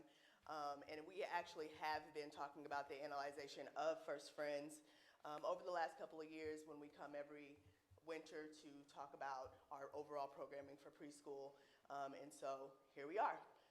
Thank you, Dr. McGee. And so this first slide literally talks about all the times that we have talked about preschool in general and our preschool programming and what we have talked about. And of course, one of those, point 7, was to analyze the cost-benefit analysis for First Friends amongst all the things that we do in preschool, including our licensing and accreditation. And so I'm sharing this with Dr. Bowe. We've also had some help from Nichelle for finance, Vince for historical reference. So it was a team effort to get this piece put together. Okay, so it kind of talks about our deficit spending that's kind of been taking place, talking about the different revenues that we've had, the expenses for teacher salaries, benefits, and retirement contributions, as well as our TA expenses. Our supplies, there's something that we can control pretty quickly. The other pieces are a little bit out of our control, a little bit more global, and you can see the revenues versus expenditures that are taking place. I do want to add that when we talked numerous times at the program evaluation, Vince did provide a lot of information to us about live birth rates and where they're continuing to go, that we're seeing a significant decrease in the live birth rate, and that it's a trend that's continued for the last 5 years, and we have to project things 5 years out typically when we come to kindergarten, but we're trying to do it in smaller increments, especially for the pre-K programming. And this is our financial overview of kind of what actuals and budgets we're looking at. We did the projections previously, but these are the actuals. When you look at the profit versus the loss, you can see that that is continuing to increase the loss section of our program. And it's compounding year after year. So we looked at our enrollment information. We literally cookie cut and did our exact enrollment process the same as we did last year. Some things that we did was we tried to streamline and even add having 5 half-days as an option for families, which ultimately was not as popular as we thought. They really stuck to those 2 and 3 days, which is only available for the First Friends. But we were able to make the switch for our older preschool, 3 through 5, to be 5 half-days or 5 full days for enrollment, just to try to level out our financial situation. We've also been tracking the data. We also have the CBA that aligns, that lets the teachers have their plan time, so we have to think about that when we think about ratio and things of that nature. And we've also been working with PAT. We've actually been doing home visits and finding little people in their homes and saying, why aren't you at school? You know, why aren't you here in our program? And for one way or another, we can't force people to enroll their children, and they are not. And so when you look at our current, right now, everyone who's interested in First Friends, we have 8 families. And on any given day, we would have only 6 children in there with having a TA and a full-time teacher with that. And the ratio for this age range is only 1 to 8. So I just wanted to give that. I'm also going to give that currently on our 3 through 5 side, this year we had 139 students enrolled, and next year, right now, we're only slated to have 102 students enrolled. That is short by 37, and our preschool technically can hold 150 students. So we are missing the mark on enrollment, and that's what I'll say about that. Vince, of course, was able to give us the history behind it, and it makes sense because when I first got to the ECC, I asked about the history of First Friends, and the program was meant to provide access to lower income families to be able to have access to preschool earlier on. And as you can tell by even just our free and reduced lunch, that has decreased even in my 4 years here. And overall as a district, the free and reduced lunch has reduced. So the intention for the program is actually not occurring at this time as it was intended to be. So I just wanted to note that. And also one other piece I think that is a note for the board's consideration, the loss of Head Start funding, as well as the loss of the program, has continued to contribute to this. We were allotted, I believe, 17 spots for Head Start. At no point during this school year could we fill all 17 spots. We just didn't have the clientele that were seeking those services. We are no longer going to be a Head Start building next year. Most of those students we will still be able to accommodate those students, but they will be classified under ADA rather than Head Start. And we still haven't met all of our 29 ADA spots of this year. And even if we move the students that were from Head Start to ADA, it still will not be full next year, our ADA slots. 29 total spots based on this year's numbers. And right now we have 12 confirmed spots, and those were students who were either already at ADA or they were students who were Head Start, so they can still go. And we're still working with the families that are anticipating enrollment so that we can see if they can qualify for an ADA spot as well. But with that, we will have to be very careful with making sure that they come to school, because the only way that the district will receive any compensation is if they meet their 90/90 attendance. So we already have an attendance team that meets about the pre-K level, so we're just figuring out ways to continue to support families so that we can afford to also continue to provide ADA services.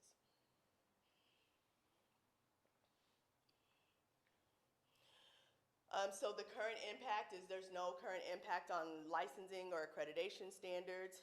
It does eliminate the safety concern that I personally, we talk about when we talk about drills and such, everybody being inside of one building. It can be concerning for our littlest learners to be in a completely different building, even though it's a beautiful space. If something happens, they are outside of the building, and we would have to find a team to go make sure that they're okay. Overall, the finances, if we're constantly losing programming, we're losing money, and we want to make sure our teachers continue to be compensated, and we're just kind of at a crossroads here. And then, of course, balancing of tuition and salary allocation by program. And so the recommendation would be that we sunset First Friends for the next school year. Another change that came into play over the last couple of weeks is our early childhood special education program. Our numbers are not there, they're too low for providing services, and so we are likely going to be restructuring that via SSD, not us. And so we may actually lose our team taught program, and we'll have to just provide additional support to our teachers and professional development to what happens when you just have a student going from self-contained to the general ed classroom. So there's just a lot of other factors that go into it besides thinking we just don't want the program. We're losing money in a significant way. And respectfully, if I had to close a program versus losing teachers, I'm gonna choose my teachers every time because they're there, that's their livelihood, that's our history. And it is a very hard decision to make. Again, if we had all the money in the world, we wouldn't be standing up here, but we have to make some hard decisions, and I'm gonna choose my teachers every time. I do want to also note that the pre-K side is running a deficit up to $300,000 plus each year that continues to compact. So after 3 years, we're close to $1 million in lost revenues in addition to the funds that are being lost at First Friends. So not to look at it in isolation, it is combined together, showing the deficit and the need to look at programming. And that's your slide 4? Yeah, and that was, I think that number was based on full enrollment. Correct. So if we're down that far in enrollment, that deficit is gonna get bigger. Correct. And right now, the First Friends deficit is more than 10%, making up more than 10% of that is what I'm looking at for. And I mean, look, I think we don't disagree that if we had all we don't wanna cut programs. We wish we had all the money in the world to fund everything for all the students, but I think unfortunately when we're looking at our preschool is already, I remember when you guys presented it a couple months ago, we are already pretty low in our cost for preschool compared to other districts. I think we're pretty far down there. I know we have raised the rates begrudgingly, but we are still way far behind other people in the region and the cost of our care for preschool. And so I guess something that when I'm sitting here having to make this decision is that we're already losing, this makes up a fair amount of that. You had 20 kids enrolled this year. Did they stay throughout the whole year? Most did. Most did. We did have a few that unenrolled for, one moved, and some just left just due to residency and not being in the MRH area. And for clarity, is it just 2-year-olds? It's 2 and 3, or just 2-year-olds? Just 2-year-olds. They have to be 2 by August 1st. And I know, because someone brought up, and I know they did have the half-day program in the full-time preschool when my kids were little, but we don't do that anymore. Is that what I'm hearing? On the 3 through 5 side, we still have we still do half They days. can go. Okay. Oh, sorry. 5 half days? Tell me that one more time. Make sure I heard you correctly. Can you do half days? You can, but we just have 5 It's half only days 5. or Okay. 5 full days. Okay. No more, do we not do no more, no. We don't do any more 2 days, Correct. 3 days? Okay, my kids Because did 2 that. and 3 Okay. days, we had a lot of families that wanted to do 3 days. And not 2. But not 2, so Okay. we were unbalanced in creating a full student. Gotcha. Any other questions? No, I kind of second that. I was doing some digging just out of curiosity, like how far down we are really on our First Friends pay, like how much we pay per month. And like the nearest one, Brentwood, we're $200 less a month for First Friends when it comes to half days. And so I just can't see, even if we would raise that, I did some back of the envelope calculations, we still don't close that gap. And so unfortunately, our deficit gap. And so it's just one of those, and I will speak from personal experience. I am on the board of for a nonprofit daycare, right? My kids' daycare that I went to, and we are running the same significant deficits. and we're seeing the same impacts. We also cut back to only doing 5 half-days because of it's hard to fill. So, you know, you're mimicking everything I see when I sit on that board as well. So I commend you, but it's hard. It's really hard. We would love to have the program. We would. I know, it sucks. That's all I have. Did anyone else have any questions about it? I just wanted to thank you for all the work that you did to put into this. I know it's not a decision that comes lightly or easy. My question was just about the language around sunsetting. Is this something that you intend to close permanently or to keep the possibility open for revisiting based on changing trends? I don't think I can answer that at this time, because right now we're making a decision based on the current situation that we're in. So sunsetting next year means no First Friends next year? Correct. And I guess one other thing I'm thinking about is that by doing this, we potentially at least put off a little longer any raise we have to impose at the preschool level, right? I mean, if. Well, we already did 5% over 3 years. Right, so but technically. Correct, but anywhere we can save and close that gap gives us an opportunity to sort of delay any further increase to the 3 through 5 program. Yeah, I would say that would be accurate. I think it's important to understand that, you know, we want those kids to be that kindergarten readiness of that 3 through 5, and if we don't have as many kids coming in, we can delay those. If we have more kids coming into that 3 through 5 program, we can delay a tuition increase. But that is going to have to be revisited. I believe the board took action at the last time that they made a 3-year commitment. So when that commitment comes up again, we'll provide the data each year annually in our evaluation. But that'll be a decision the board will have to consider in 3 years. Thank you. To Rachel's point, there's nothing that says you cannot revisit this if a pot of money came available, in terms of like, you're not closing an accreditation or anything that makes this permanent. It's just the reality is no one really anticipates more money for public education in the near future. So it's not, you aren't in a place to be able to promise anything positive, but you don't have anything that absolutely shuts the door either. Yeah, you guys are speculating on the budget just as much as we are, and if there's new revenue that comes in the form of grant or funding from the state or a federal funding, we would consider that as a new revenue source, and we would look at our programming. But right now, the state of Missouri is not friendly. Not tightening its belt. working. Cutting. It's across everywhere.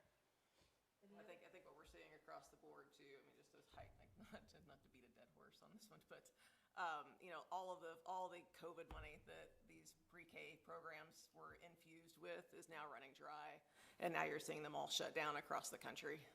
It's a reflection of we actually funded something for once, and then we cut it off. And now here you go. And then, Thank you.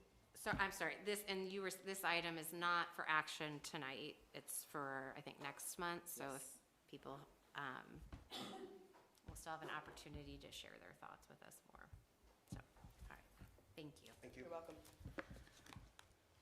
All right. Next up, we have fiscal year 27 support staff salary schedule.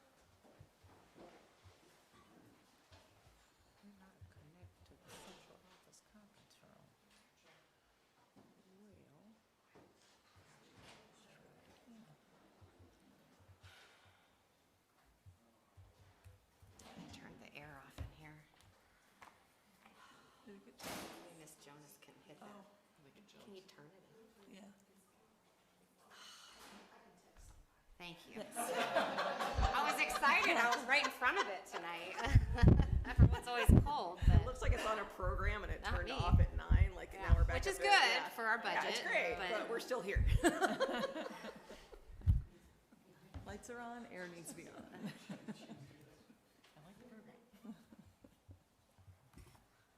All right, good evening, board visitors. So I'm coming today to present the support staff compensation recommendation, but I did want to start off by providing some additional context. So at the beginning of the year with the support staff forum, we identified 3 areas that were important for those participants, and those 3 areas were compensation, equitable work days, expanding professional development to all groups. From that group, we sent out a survey to support staff members who also echoed those same sentiments. But tonight we want to look at the 26-27 school year and understanding that our support staff members are critical to the work that we do. I do want to give a special shout out to Dr. Ambrose Phillips for providing a multitude of data and surveys, and Nichelle Hunter for crunching all of the scenarios that I provided to her, and there were many. So as you can see from the list here that's created, really looking at the impact on the stability of our support staff members and how do we do that. So looking at their impact on daily operations of schools and student supervision, and then instructional supports that are being provided by RTAs and or paraprofessionals. And then from a stability standpoint, you look at consistent staffing, reduced disruptions to class, and the development of strong culture. So a lot of our staff members have relationships with students in the classrooms. While it's not frequently noted, it should be stated that nurses are also on the support staff schedule for pay.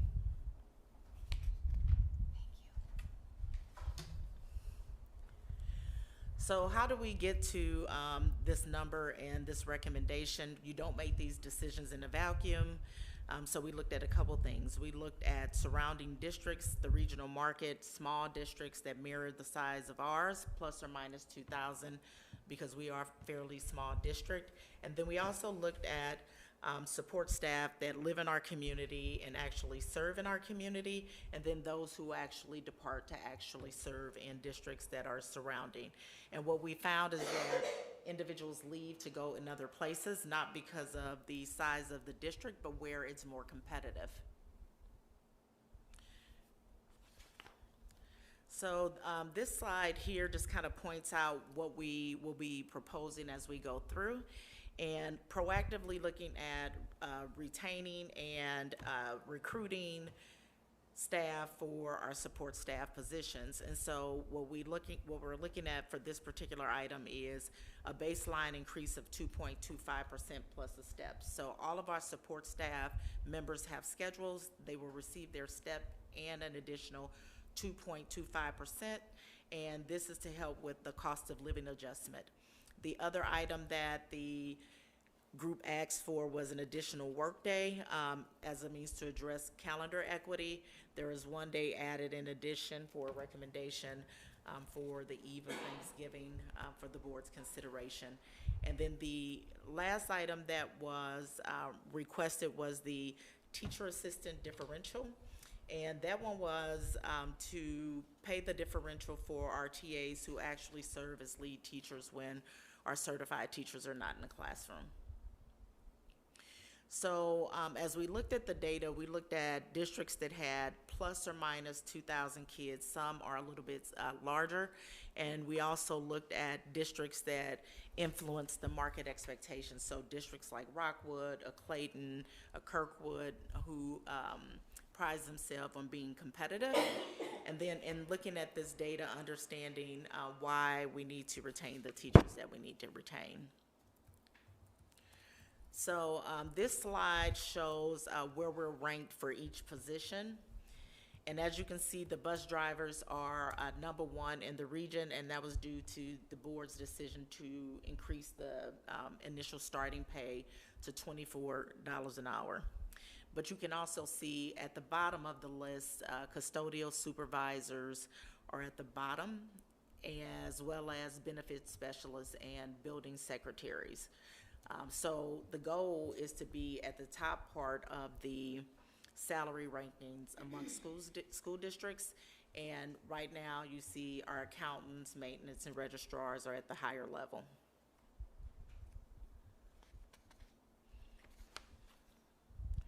So what this slide shows for teacher assistants is that MRH sits exactly near the middle of the regional market. Out of the 23 districts here, our teacher assistants are 12th from the surveyed districts, but we are closely matched to the nearby districts that we are in the vicinity of, such as Webster Groves, Kirkwood.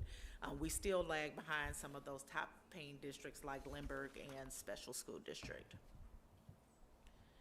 For parent educators, we are at the bottom half of the region, 14th out of 20 districts that were actually surveyed, and you can see the visible gap with schools such as Lindbergh, Floor, and Parkway. And for our maintenance supervisor, we're 9th out of 14 for the districts that we were surveyed. While we're not at the bottom, we are holding stable. But again, for like-sized districts like a Valley Park or Kirkwood or Rittner, we still are behind, and there are obvious gaps there. Same as said for our registrars, while they are in the competitive median in the region, ranking 10th out of 22, you still see some clusters where there are districts that are performing higher than MRH. The maintenance slide shows a stronger positioning for our supervisory positions. We're 8th out of 22 within the districts within the region, and MRH has outpaced the vast majority of our regional peers. So we are making progress, but we are not making progress to the districts related to like Clayton, Rittner, Webster Groves, Ladue. The data here for our ground staff, we rank 7 out of 15, so that's near the center of the labor group, and it is a starting rate for effective matches, so we are making some gains with the increases that we've been able to get, but keep in mind that those school districts are also making increases across the years.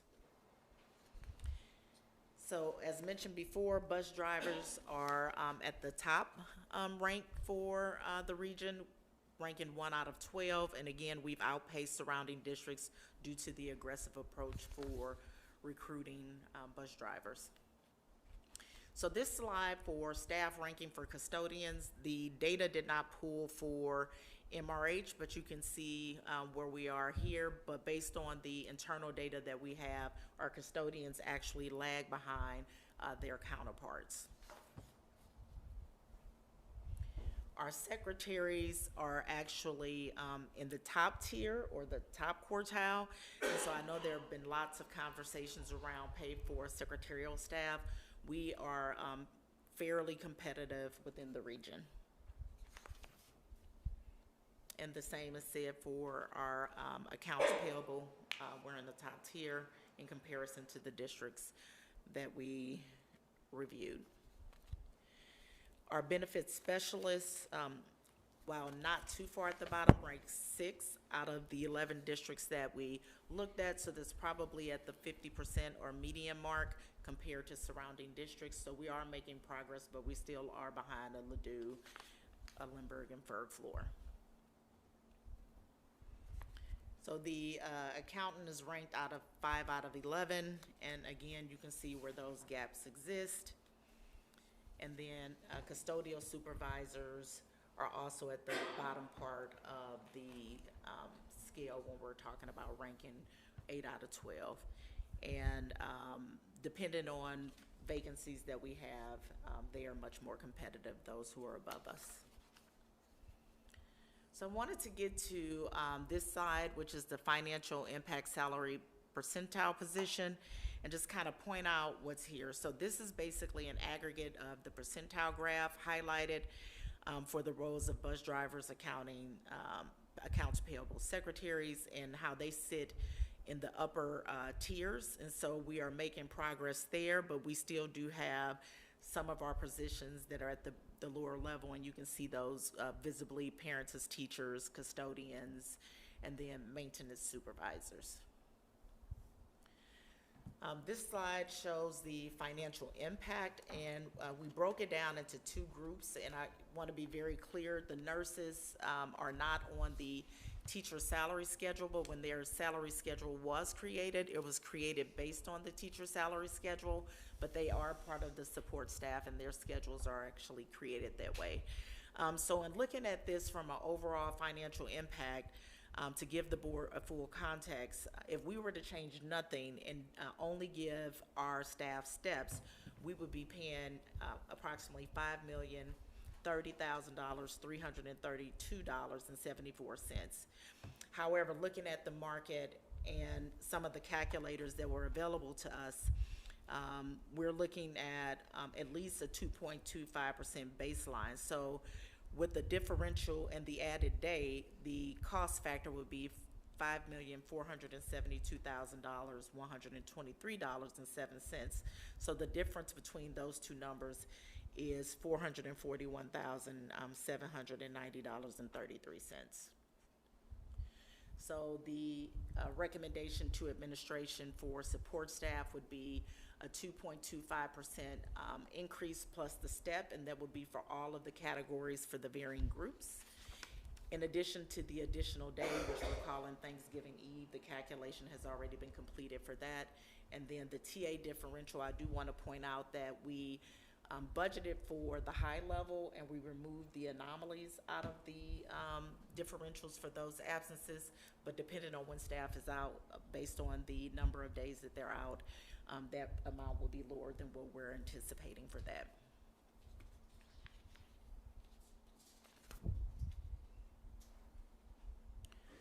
That completes my presentation. I'm welcome to answer any questions you may have. Can I just ask a few informational questions before we start? Yep. So just for clarity, the step is 2.75%? So each group has different steps when they were actually approved by the board. Okay. So some of them are different. What, do we know what the range is for steps? I know I'm putting you on the spot, I'm sorry. And it's okay if you don't know. I can get that. Okay. The nurses, sorry, go the ahead. nurses would be the one right now. That has been part of the conversation that we've had in support staff form. So they did bring a draft proposal, and I indicated that that item would be top of the list for next year, because it's not only how the schedule is made. There are some other areas that need to be looked at honestly as well, because some of the areas. Positionality, Yeah. right? I think we have a problem where different positions are in way different spots in the market. And so that was my thought over the next year, is doing an analysis of that so that we can sort of bring people into the same line. But so do other, but every, even though there are different amounts, does every type of support staff have some sort of step? They do. Okay, is that common in the? It depends. So it depends on the district. So I'll give you an example. Some districts have nurses and they're placed on the salary schedule. Right. And so they move. So if a teacher got a 9% increase, so would the nurse.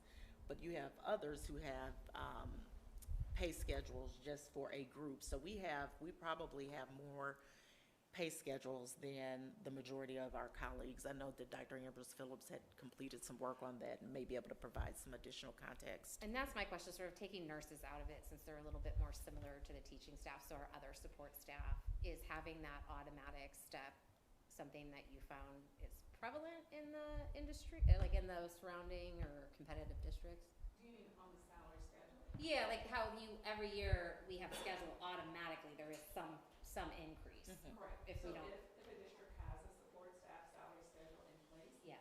yes, then steps would be a part of that process. Not all districts have a support That's staff my salary. question.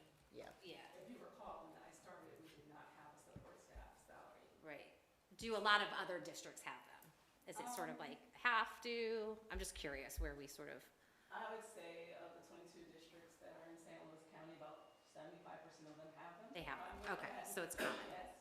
Okay, thank you. And I guess my other clarifying question is, you said the 2.25% increase, was that with the Thanksgiving and the TA was like $440? That's the cost Ask of the that question 2.25? So combined, So I'm trying to think, what is it separate? The TA was like 9,000, right? so the TA differential was $9,636.02. And Thanksgiving was like 40?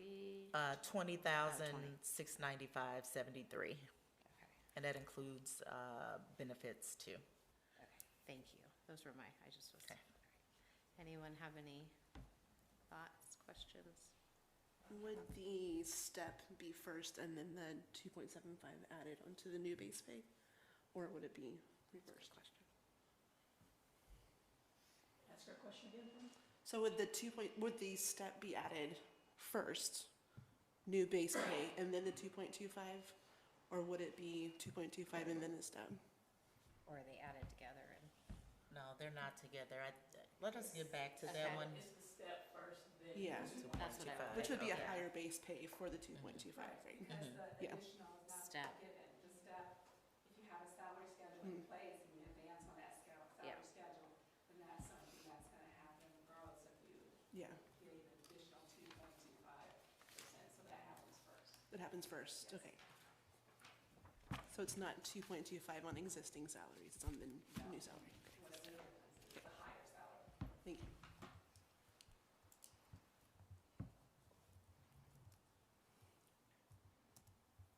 I would prefer to write the differences for people who are out of the percentile ranking than broad across the entire support staff. Try to sort of solve the problem of employees that are not being paid at a competitive wage. But I don't think we haven't really considered that. We're gonna do it next year, I guess. I mean, that was what I raised. We yeah. did actually look at that. We looked at custodians, we looked at the TAs, and then also where the gaps were. So some of the data that you saw showed the beginning salaries. And so because I get to see everyone's salaries, some of the groups are not that far behind. And you have some that have different titles. So for example, you may have a secretary also being included in the attendance, in their attendance clerks or secretaries, so that they don't make the same amount of money. And then also looking at the number of years that those staff members have been in the district. Be more than happy to go back and do some additional analysis if you can give some guidance on what it is that we're looking for. But the school year is ending, and we need to get letters of intent out. So I think, Trent, to your point, that's what I think we were talking about earlier, is that unfortunately at this point, I don't think we have time to engage in that analysis, but it seems like there's a commitment over the next year to perform that analysis so that, in plenty of time for next year, so that we can. It's just that we're working with less money now, this Yeah. year, than we ever have for many years. And so the way we approach this is to sort of put the money where it's needed instead of just trying to blanketly. Do you have a suggestion of what that might? What is the effect of giving custodians a buck more per hour? We ran that scenario, and looking at we had to walk that one back because of the information that finance received around additional cuts to budget. So when we came last time, we thought we were in a pretty good place, but then we were informed that we were receiving less money, so we had to make some adjustments. And how much are we, I mean, because this is hard to do in a vacuum, so in the context of the bigger budget, what was the cut that from last time when we talked, is several $100,000? Oh, it's worse than that now. More? Yeah, she had Million? gotten something else. Decrease, because of state funding is cut, correct? Yeah. Transportation is cut. Yeah. So, And same property tax rates. yes. So all of those pieces Together. Which, that's what I was trying to, but I think, is it accurate, the numbers that are in the budget presentation include these proposed raises? Yes. Okay.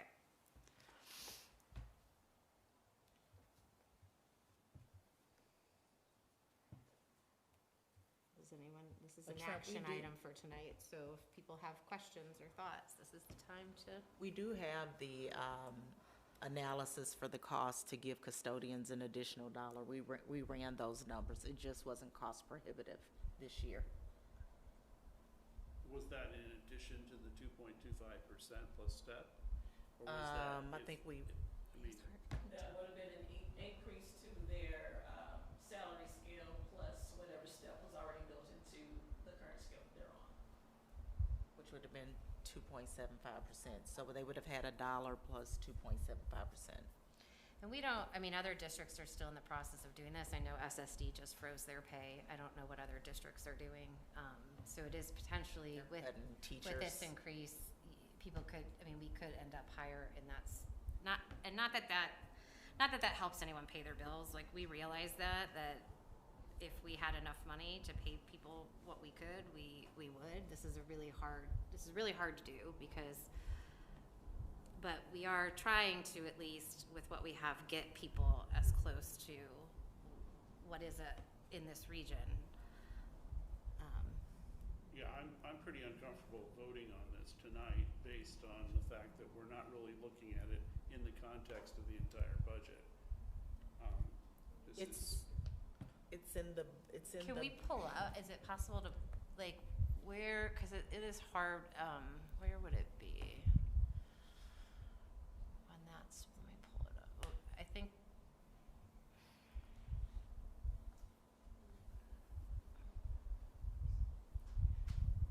I can pop off.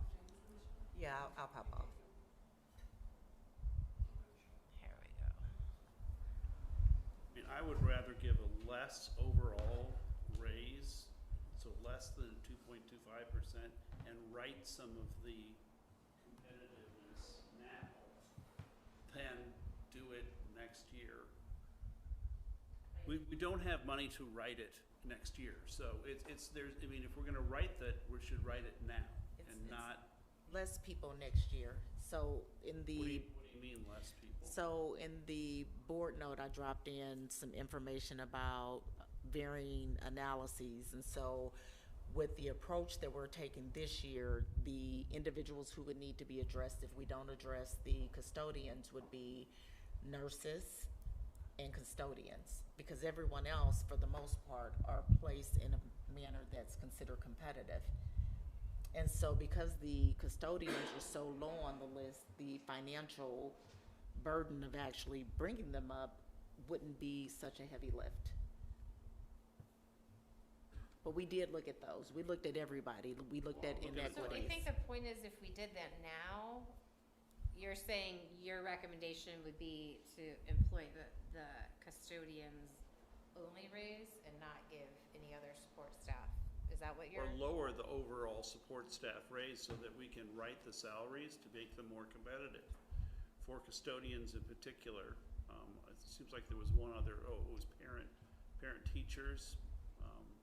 Well, we did have the potential, could we not? We did that with bus drivers mid-year. I mean, so theoretically, if we did the analysis, we don't have to wait a full year as potential. I mean, I know that doesn't solve the monetary. Right, but we're trying to vote on a budget, but then we're voting on a budget where we don't really have enough money to begin with. If we then go later into the year, we still don't have that money. There's no money that's gonna magically appear. But with this, that's why I'm trying to pull the budget up, is that these raises are factored in already. They are. And Nichelle, can you sorry, can you put up or Chris, somebody pull up the budget? So the Jenny, to answer your question, because we have to scenario out in order to budget, we put the numbers that we're anticipating that we're bringing to the board in the budget. And so there are a couple things based on some feedback that we got even yesterday that will change the budget when it comes back on June 4th for the work session. I guess just to be honest, it would have been helpful to know that the push was to give custodians a raise only and not some of the others. We could have actually brought that forward because we did scenario that. I think we just got them though, so I don't think we've met since we did it. So I think this is sort of the first opportunity. Yeah, I mean, I got the custodial analysis on May 4th, but we don't really have a whole overall picture of the budget, given the number of different variables that we have going on. I mean, if we're gonna really look at it, we should look at the budget, change the variables, and watch how it changes the budget in real time. So I'm thinking, is it That's what spreadsheets are for. Is it page 13 of your budget presentation? Maybe might be the helpful.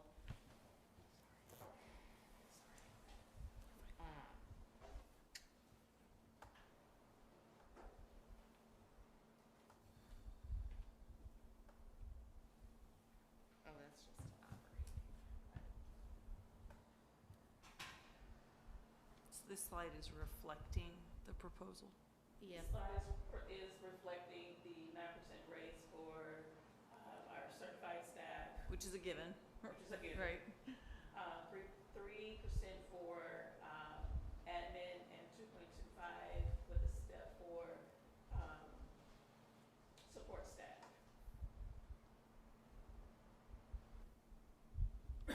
Plus those other things like TA differential, the couple other ones. Differential may not be in that number. But it's only like 9. It's not a large amount, yeah. It's not, Okay. sway the budget that far. The other thing to note is with the benefit changes, when that was built, that was with us assuming that there was going to be a 19% benefit change for the district. On the 13th, it was down to 11 or 12%, excuse me. And then we now got word that there's going to be another change with the plans that the trust is offering. So we don't have any rate information on that, and we don't know how that's going to skew the numbers, whether there's going to be a savings in comparison to what's already booked, or if it's going to be an increase of those costs. Can you restate was the decrease from presuming 19% and that going down, is that lower number reflected here, or this is still the 19? So by the time this is produced for the board, that information was unknown to us. Yeah. So it'll be reflected in future iterations of the budget. So it's less than 19% now? It is. It's but 12%. Because I saw 12% in the presentation. But it's not final, so we But don't it's know. still not final. No, Because we just they got have rid not of the finalized at the trust. That's always But the that's, problem yeah, with school CSD. board budget. And that's CSD, you have, like, raises and salaries come due before your budget ever finalizes, because you have to wait on the state, which is afterwards, you have to wait on benefits, which is afterwards. So you're always chasing something that you're never gonna see. That's just, that's why schools get in trouble with finances, that's why the SSD got in trouble with their, I mean, everybody, it sucks. So it looks like on page 14 of the budget presentation, so currently what we have budgeted is like a $1.35 million deficit, but that keeps it still keeps our budget fund balance at 38.6%. And that will change significantly because we talked today about 2 items that will decrease that. And so the one that comes in June won't look like that. Okay. Decreases the deficit? Yes. Mm-hmm. Does anyone have any other questions or comments about this? I would recommend we go forward with the vote tonight and not defer it, but Repeat what you said. I would recommend that we vote on it tonight. Any other? Nope. All right, thank you, everyone. All right, now we are on fiscal year 27 administrative salary increases. Oh.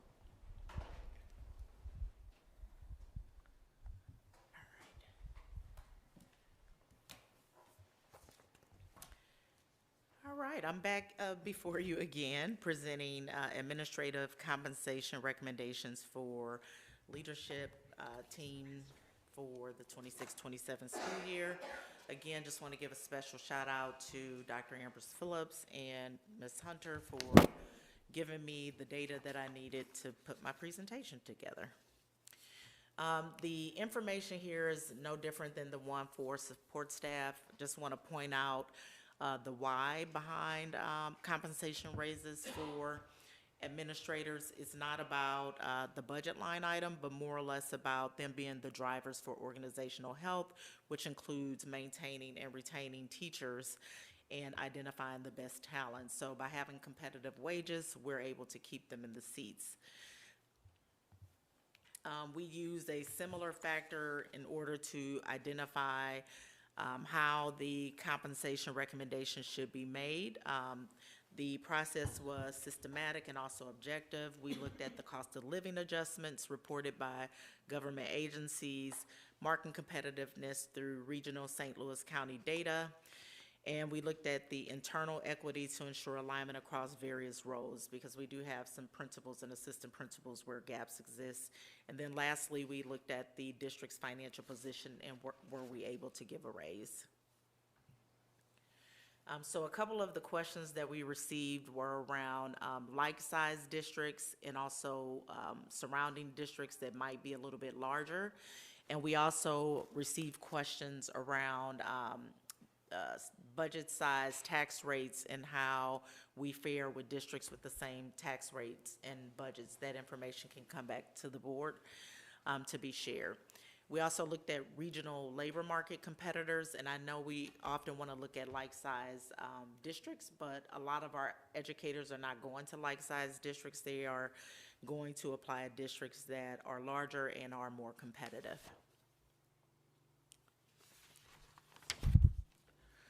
So this particular chart here maps out salaries against years of experience and position levels. In previous years, we did not get the years of experience, so it's also very helpful to see where our administrators fall within this visualization. So the black line is a trend line showing how school districts grow. The red dots are our MRH administrators, and the gray dots are administrators and where they land in years of service based on salary. So if you look, we have administrator with 2 years experience just about, and you can see where their salary ranges are.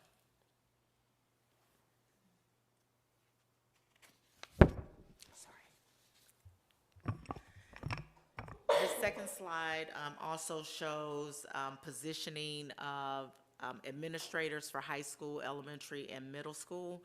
And you can see that there are lags for high school and middle school, and the ECC and the elementary school are closest to the median line, whereas the high school and the middle school are not. And you'll see this spread out differently when we look at the next slide. So this side makes it even more clear around where principals are located from a salary standpoint. So the annual salaries are on the bottom end, and so the elementary school, which also we grouped in the ECC, is the lowest paid, where the middle school and the high school are making more than our 2 elementary and ECC principals. This chart was interesting just to get a snapshot at what the data shows for high schools and the ones that we compared to. So the high school is 16th out of 22 districts that we looked at, and not quite at the median market range. So the median market for high school principals is about $153,000, and so the high school administrator is not there yet. The next one is for middle school, and you can see that the middle school is actually 15th out of 21 below the median, and the median for middle schools is $143,830. So currently you can see in the red that's the current administrator's salary, still is below his colleagues from surrounding districts. And this last slide is for the elementary schools, and combined you can see that the elementary school principals are severely below market. So they are 4th from the bottom, and when I counted, they are 20 out of 23 when you're talking about regional rankings and how we are performing as it relates to our counterparts. So we did the same thing for central office staff. What's not listed here is the curriculum and instruction department. That department would also be meeting or exceeding the market median, as you see for our operations department. But I do want to note that the operations role is a bit of an anomaly because the person had been in the district in transition roles for that. But human resources and operations are where the market median is. Anyone who is not at the dotted line is not at the market median. So you can see where those gaps are. So technology, federal programs, student services, the assessment department, and MTSS.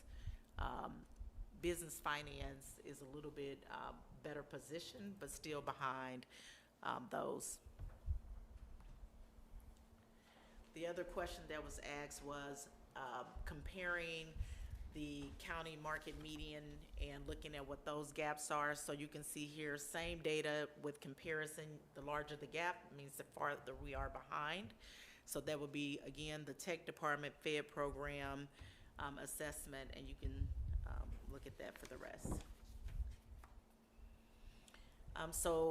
Comparing like-sized districts, and what I looked at were districts that had either plus or minus 2,000 kids, just to get an idea of where we landed. And so this is for the high school, and looking at the 10 districts that we compared to, the high school is 8 out of 10. So in the bottom quartile, and it's about $6,000 from the gap to make the median. The middle school comparison schools you can see listed there, they're 4th out of 9th. They're in that middle range and slightly off from meeting the medium.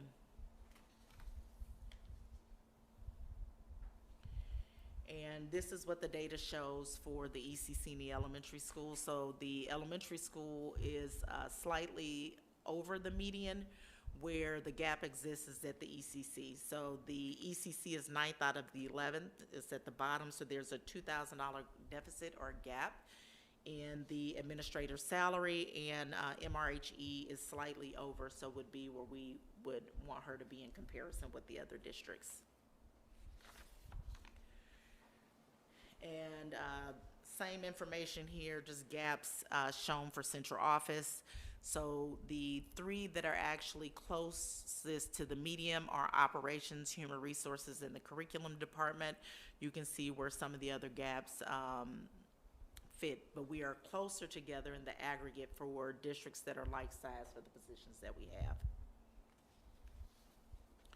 So this last slide here is really what we looked at in an effort to determine the base increase.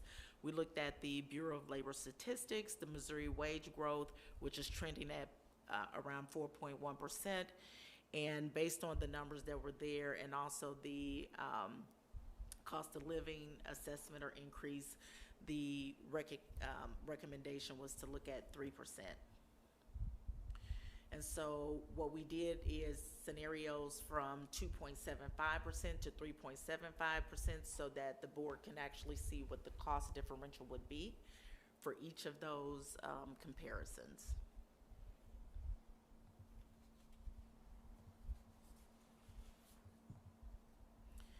So based on the information gathered and assessed, administration is recommending a 3% cost of living increase for administrators for the 2026-2027 school year. We're hopeful that this will allow us to retain the amazing administrators that we have while also remaining competitive and stable within the workforce. At this time, I welcome any questions you may have. Okay, so a clarifying question again. Because we've been given the total cost for salary, what is the cost for salary and benefits for the 3% increase, if we're? It is salary and benefits with the increase would be $3,100,000. But that's not the 3% is not $3,100,000. What is the cost of the 3%, I guess? Oh, based on their salaries. We can get that for you. We just combined it. Okay. It's just sort of helpful to know the impact on the budget change this year over what it would be. And the increase last year that administrators received was 3.75%. You want to know the cost? Yeah, what is the cost of 3%? But then you have to also factor, you have that thing, that it does benefits too, right? Yeah, Included. so a 3% cost is $146,846.45. And that's on the existing administrator salaries? Mm-hmm. Thank you, Trent. Thank you. Does anyone have any questions? It's not a question. It's just a comment for future comparisons, I think. And I say this as somebody that works at central office in a different district, that job title does not equal job responsibility. And so I think having more contextual information, I understand we're at deadline with the budget and contracts need to go out, but looking at the different job titles present, like, just because you do student services doesn't mean you do the exact same thing. There's a lot of similarities, but I know in a lot of districts, there's not the same number of administrators that are able to focus and specialize. And so as somebody who works in the field, I struggle with the idea of that because we have these employees, we need to take care of them just like we should all of our employees. But we also have a lot of specialists here that other districts don't. And so I think that's an important consideration, that it's not just like job titles, that there is a lot. It's not apples to apples there. It is not in all cases, and I think that that's, again, something important for future analysis and comparisons if we're looking at remaining competitive. And that was sort of piggybacking on that was sort of too when we're talking about like a principal, like middle school, some schools have 3 grades in middle school, some have 2, right? So like again, it's not like the job duties may be more, so I think that sort of goes along that line too, of like when you're comparing salaries, you know, we may be below a neighboring district, but that middle school principal may have 3 grades that they administer or something like that. So I don't know, was that factored in? They don't, when salaries are made, so I'll give you an example. Ferguson Florissant School District had a middle school that was the same size as the STEAM gifted middle school, the same size as our middle school, and that principal makes way more money than Mr. Zitzer. So they don't take into consideration if you have 3 grade levels, 6, 7, and 8, and if you have 7 and 8. They don't even look at sizes. They actually have salary schedules for administrators, which we don't have yet, and that was something that's on the list. But I do agree, because when we were looking at the positions, some of them I had to pull out because when they sent the data, it was included, but it wasn't actually the role. So depending on what school district you're in, the operational aspects of what they do could be completely different, but when the data is sent, they don't give all of that information. You just get, here's the title, here's the cost, here's the years of service. So we used the data that we had and looked at a bunch of scenarios to try to get to what we thought would be fair based on the market values that we looked at. We do have great administrators, and even with the 3% increase, there will still be gaps. There are internal gaps between some of the buildings too. Does the 3% across the board, oh, sorry, were you finished? Does the 3% across the board get every, I'm thinking specifically about principals right here, get every principal up to the median? Or, sorry, go ahead. No, I was listening. Or would we still have work to do for some principals? I would say, based on what, I would go back and look at what the median is and do the calculations. We can bring that back, because I think like the ECC is $2,000 off from being at the median. So it's not a lot of money, but you can see where those gaps are. And we have, just to, you know, be clear, we've done some spot checks before last year when we saw that there were gaps. So we're better positioned than we were before. And is it fair to assume that they're not taking into account degree level? No. Which, in the data you're given? Well, most school districts give stipends, like if you get your doctoral degree. We don't give administrators stipends. I have several who have earned their doctorates and they didn't get a stipend, a step, or anything. So most districts do have that, and that ranges from anywhere from $5,000 to $10,000. So MRH in the past has actually given administrators who have completed their doctorates $10,000. Like a one-time? Okay. But is your question, and this was, I was curious too, like, in this industry, are there different starting salaries depending on your education level? So for the same person doing a role, if they had a higher degree, would the starting salary be higher, or no? No. Does that not factor in? No, I don't. She's asking if you applied for a HR job and I applied for a HR job and I don't have a doctorate and you do, would you get more money? Potentially, yes.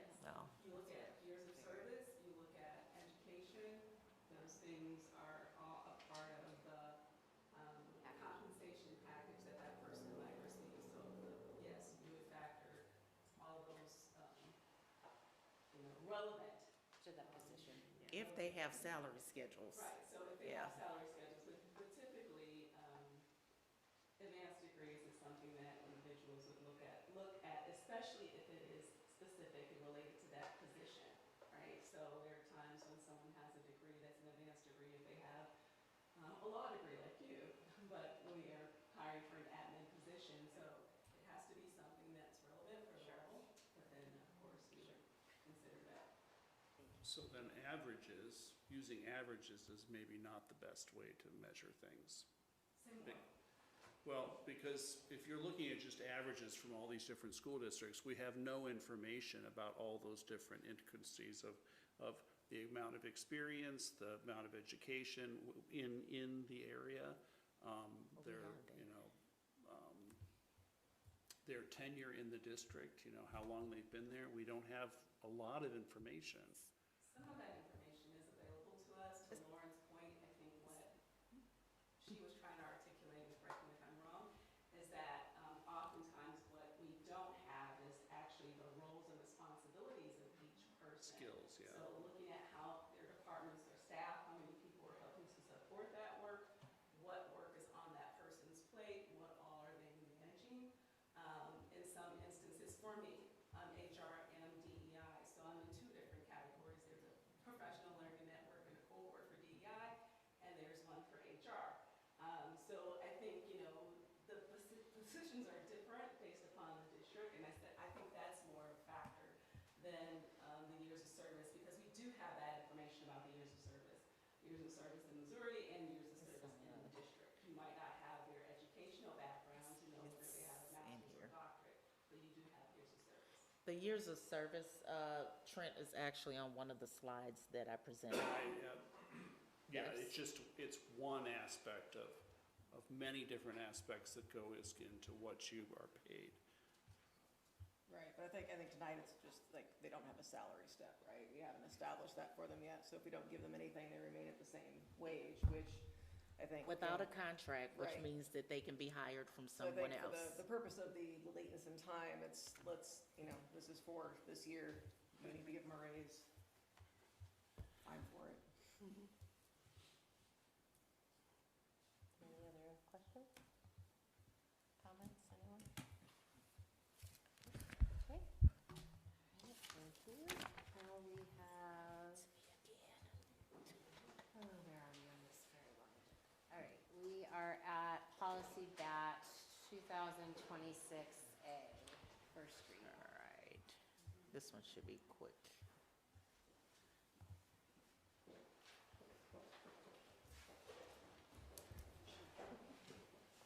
All right. So this is policy batch 2026A.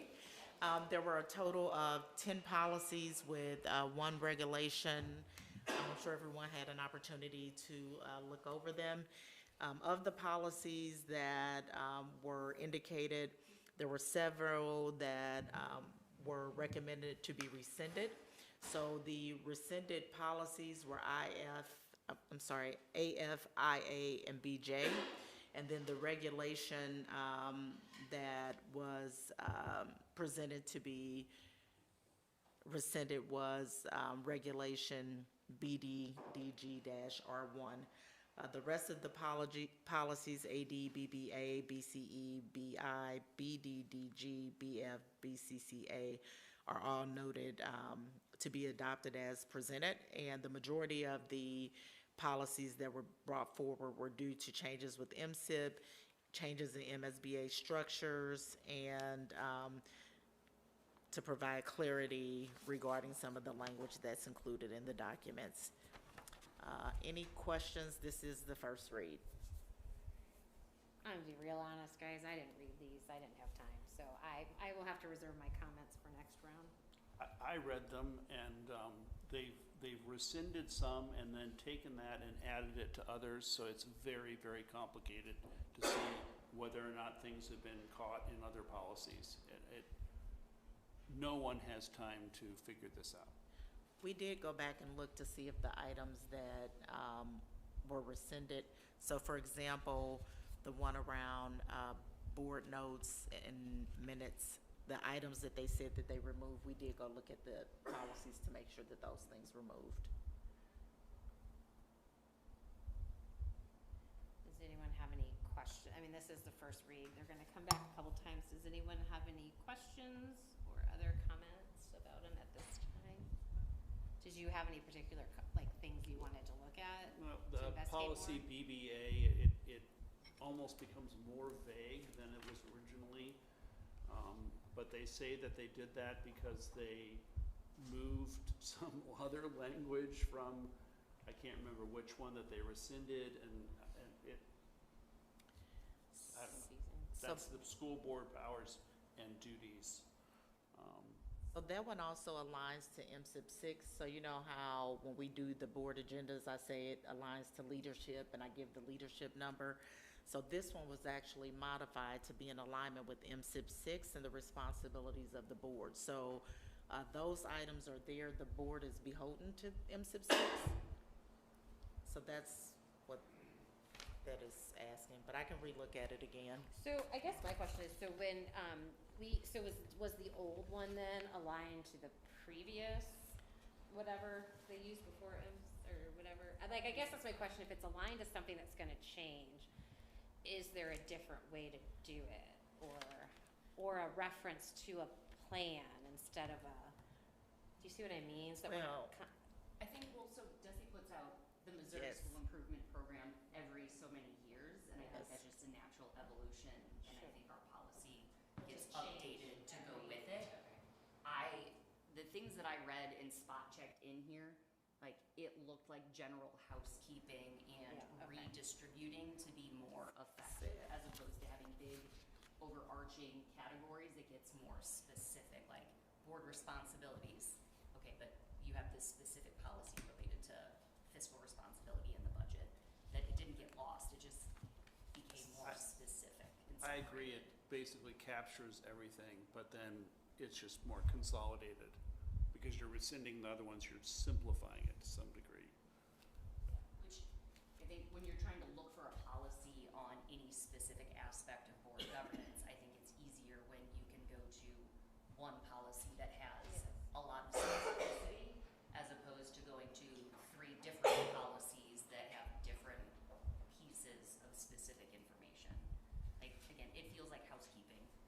So that's essentially what they were doing. They were taking things from a bunch of places and focusing in one. Yeah, they took them out. Okay. They said it was redundant, obsolete, Okay. wasn't needed. If it's beneficial at all, MSBA does track when these policies were last edited by the board, when they were originally adopted. This one was adopted in '99, it says, and there is no other edit date Oh, listed okay. for this policy, so it may not be touched since we first adopted it. Okay. Well, maybe. All right. Does anyone? All right. Let's move on. Now we have policy GBC. BC. It's very close to.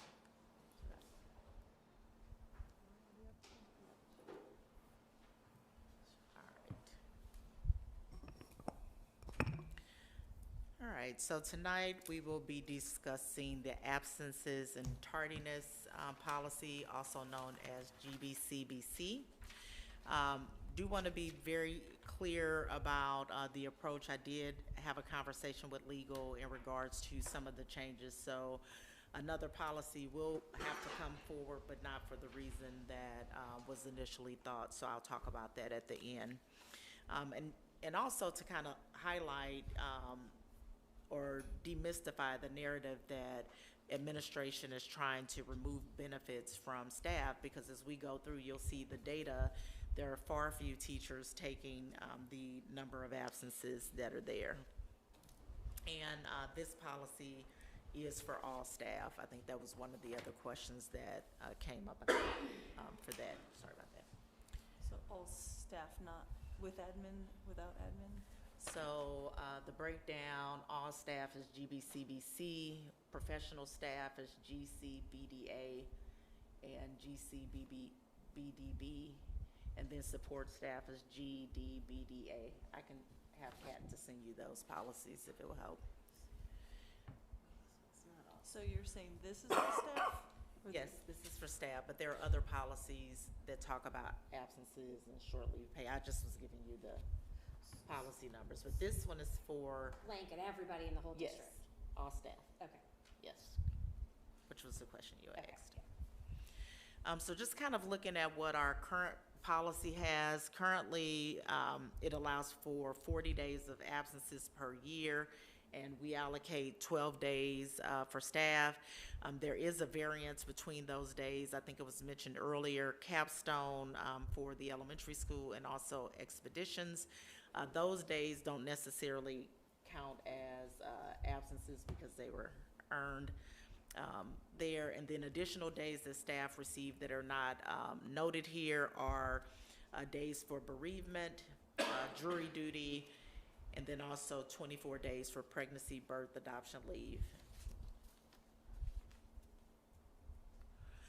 So just want to paint the current reality. We understand the need to have teachers to have autonomy to take days off and have time away from the classroom, but the state requires students to be at school 90% of the time, and so that means that they only can miss 10% of the days that are included in the year, and then attendance for students is included in the allocation of our APR points.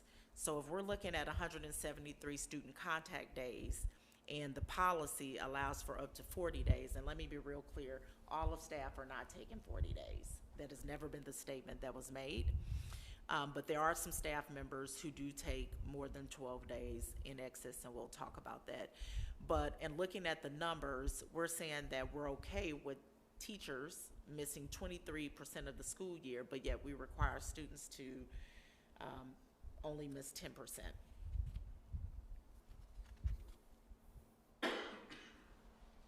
So I just want to highlight a couple of the student impacts. So one, continuity of instruction. If you have a substitute in the classroom, while they're great to be there as a person, they are not a certified teacher. We know how amazing our teachers are and the professional development that they've had to be able to close gaps for kids. And then inconsistent access to their classroom teacher. From the operational level, we're talking about scheduling instability, and a real example would be when a number of teachers are out and classrooms have to be split. You have students going into other classrooms, which are expanding the class sizes for those individuals, or the interventionists or reading specialists are being pulled to cover classrooms if a vacancy exists and there are not a lot of substitutes. So looking at what we're looking at here, the impact is profound. I think one of the questions that the NEA shared was, what's the impact academically? Because the board reports indicate we're doing well, defining how we do well. But if it's of interest, we definitely can correlate classroom data to student growth data compared to themselves from the onset of the school year to the end of the school year, and look at it for attendance, because I think that was one of the questions that was asked. But in looking at this slide, we want to talk about equity and fairness, and the goal is not to take days away, it's to ensure that application can be fair across all staff while also still giving staff an opportunity to have well-being and student needs. So defining excessive absences for us is about being fair, not only to the students, but also to the staff members who are present daily.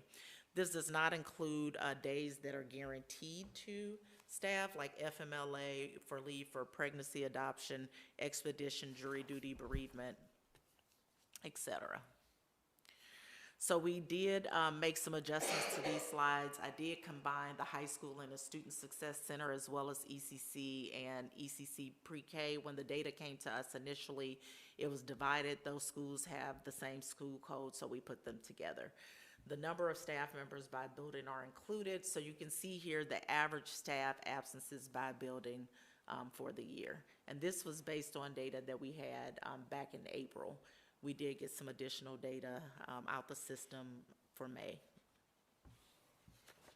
So you see that the average absence ranged from 9 absences almost up to 12.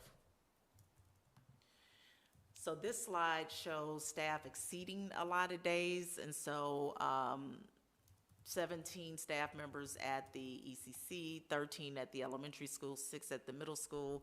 From a proportional standpoint, in comparison to the other schools, they do have the smallest amount of staff, so I do want to raise that up into the space. And then the high school and student success center, 28%, or only 9 staff members exceeding 12 days.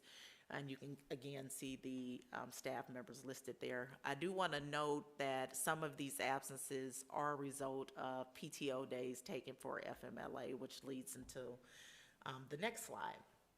So this slide was actually generated and added from a request from the NEA around the different absent reason types. Thank you, Ms. Hunter, for being able to pull this for me.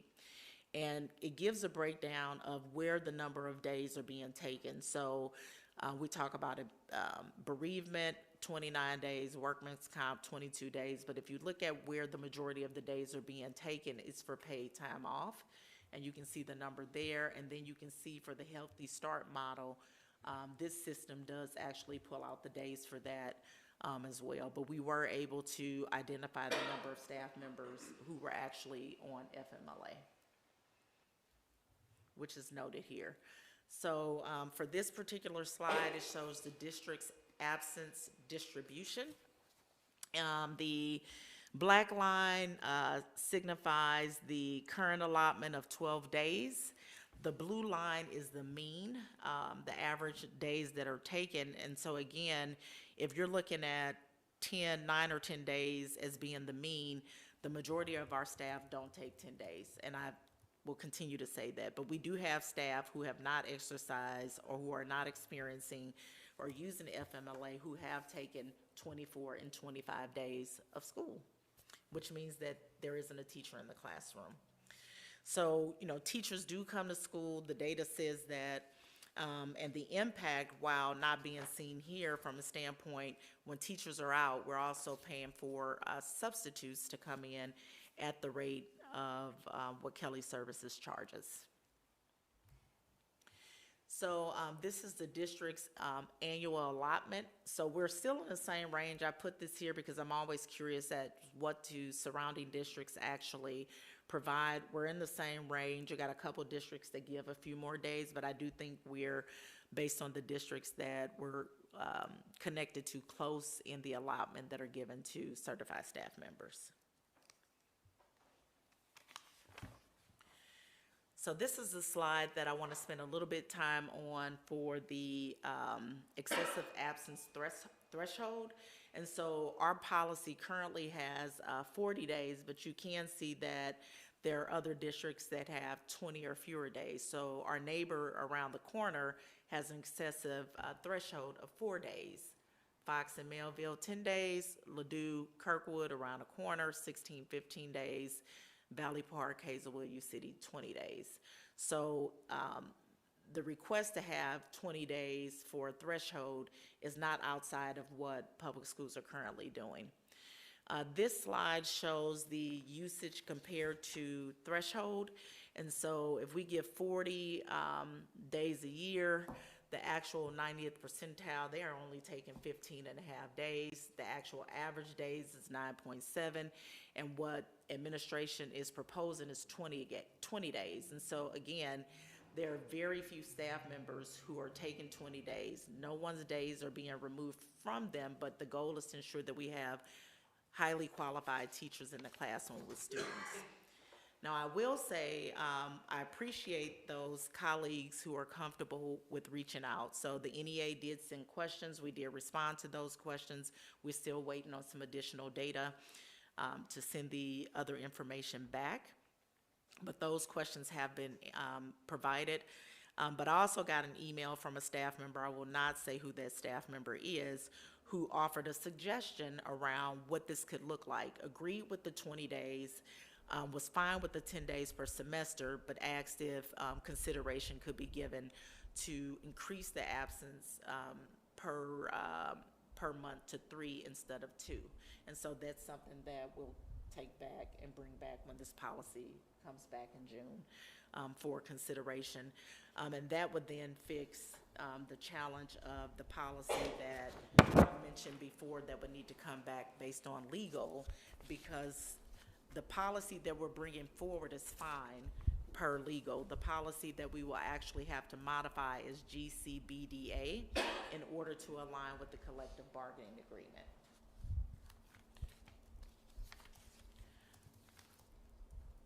That concludes my presentation. I welcome any questions you may have. So broadly, I'm finding, I get confused of whether we're talking about staff or certified staff as a subset of staff. Because like one of the, so like slides 7 and 6 have certified staff by building, and I think some of this is, it evolved as we sort of talked about it, looked at it, reacted to it. But like 6 and 7 list the certified staff, but then say staff absences. So are we looking at staff absences, but we're getting the comparison of a subset of certified staff? But again, I recognize this was an evolving process, so I think that that detail was not something that was in my head. I thought we were initially talking about certified staff. Can I ask a follow-up question before you answer that goes with that? I was just gonna write it down because I need to go back and look. Because I thought when we started this policy applies to all staff, right? Not just teachers? So I guess, why are we looking at only teacher, like, do we look at other staff absences I mean, we too? can, that wasn't the ask, because we're not in classrooms, so the conversation was rooted from conversations with building administrators. So we can look at central office staff and other staff members if the board would like to look at that information, but the request to look at this policy was a result of the number of staff members that were taken off inside of buildings that are in classrooms with kids. But when you say staff, certified staff. The number of certified staff taking off. So this started with building principals saying, we need help here, we wanna look at this policy. And then we're now looking at, so although this policy will also have repercussions to staff, all the numbers that we are looking at are certified staff. Okay. Okay. And so also though, just if we're really gonna get into semantics, like administrators are certified. And there's a board policy, GCA, that specifies that it's either professional staff, and that's somebody that's certificated, or support staff. Like that's the distinction according to board policy. So I think even just saying certified versus not isn't entirely clear, because Dr. Jameson is certified and Oh, so this is, and this is not. But these are buildings, so the Yeah, numbers this is that we teaching have here is staff. just teaching staff in the building who are certified.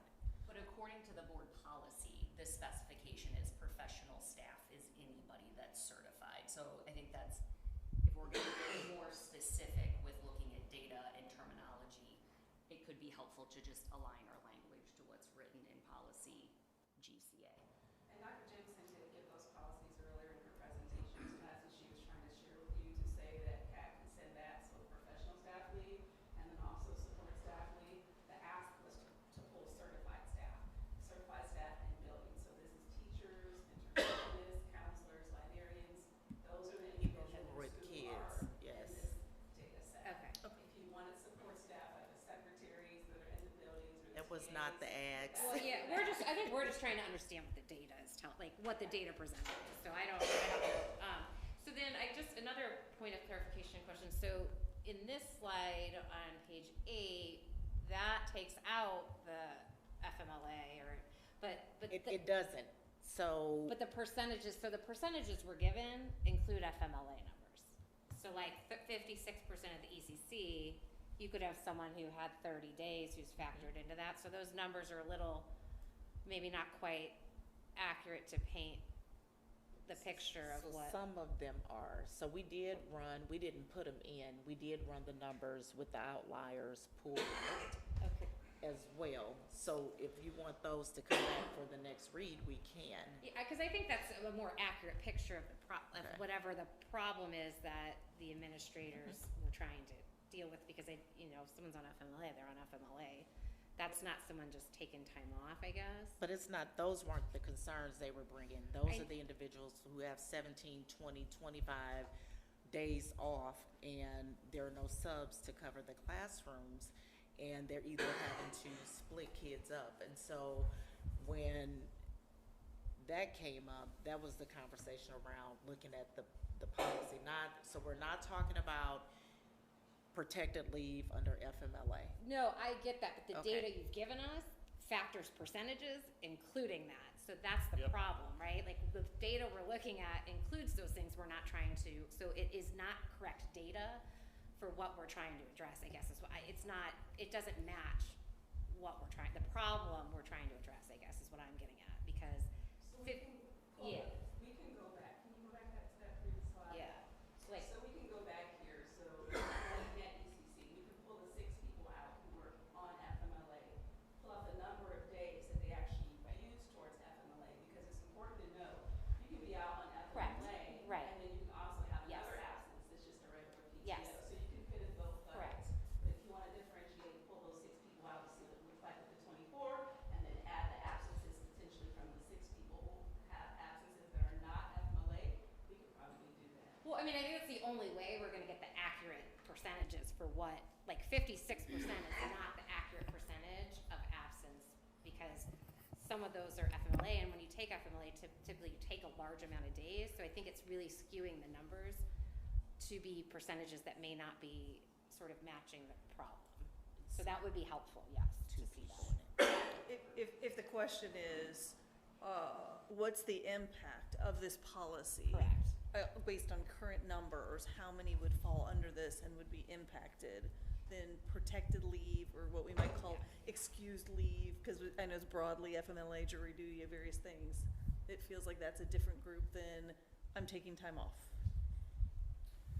But the way that PTO is ran, and that was the conversation that I had with Dr. Ambrose Phillips, when you get the information from Kelly Services, it doesn't pull out the days for PTO. So that's why pulling this data is not easy. The information that I got from the absence by reason type came out of Frontline. So we would actually have to, I guess, do the numbers by hand. Yeah, I mean, that's think fine. We can do that's that. the only way, or else I think we are making a decision. It's difficult to make a decision. I think it would be easy, if there are 4 people at the high school, we can just pull those people out. Mhm. The reason why it's PTO is because in the past, we had sick leave. Correct. We had Switched to PTO. MRH decided to make it just straight PTO. And so now Kelly Services documents it as we ask them to honor this PTO. So sometimes you can, since we have a separate list to know who's out on FMLA, we can provide that information for you. Your database, unfortunately, is giving you a limitation. It's designed for other reasons, but then for this question, it unfortunately does not help you do this easily. It's actually doing what we initially asked it to do, list it all as PTO. Yeah. Right. And I guess I had another question. Oh God, I just lost it. So if someone else has something. On I've got slide something. 8, on slide 8, is that So I'd like to absence go back days? to average absences by building. That slide. I remember. So 11.6, 10.2, 9.1, 9.9. If you take an average of the averages, you add those numbers up and you divide by 4, you get 10.2. If you take 10.2 and you divide it by 173, which is the number of contact days, you get 94.1% attendance per building. So in terms of our absences due to staff, we're basically at 94% attendance of our teachers and staff in any one building. I don't really understand That where doesn't the work problem that way. is. Let me finish. Okay, and then the other thing is we go down to district absence distribution 2025 to 2026, and what you see is that the mean and the median are different. So the median is even less. So the number of 10.2 is actually, it's even lower for most things because you're being skewed by a few people that have 50 or 60 days worth of attendance. There isn't really a problem with attendance in the district. So what is the problem that's trying to be solved? there is a problem in the district. So, and we've talked about this with the NEA, and the response that we got is that that wasn't their responsibility. So I'm gonna first start there. But if the policy says that a person can take 40 absences, and the question that was asked before was addressing those individuals who have the absences, the accountability that is required to do that in the current space that we're in from a cultural standpoint doesn't allow that. And I'm gonna leave that there, and we can talk about it in executive session if you would like to do that.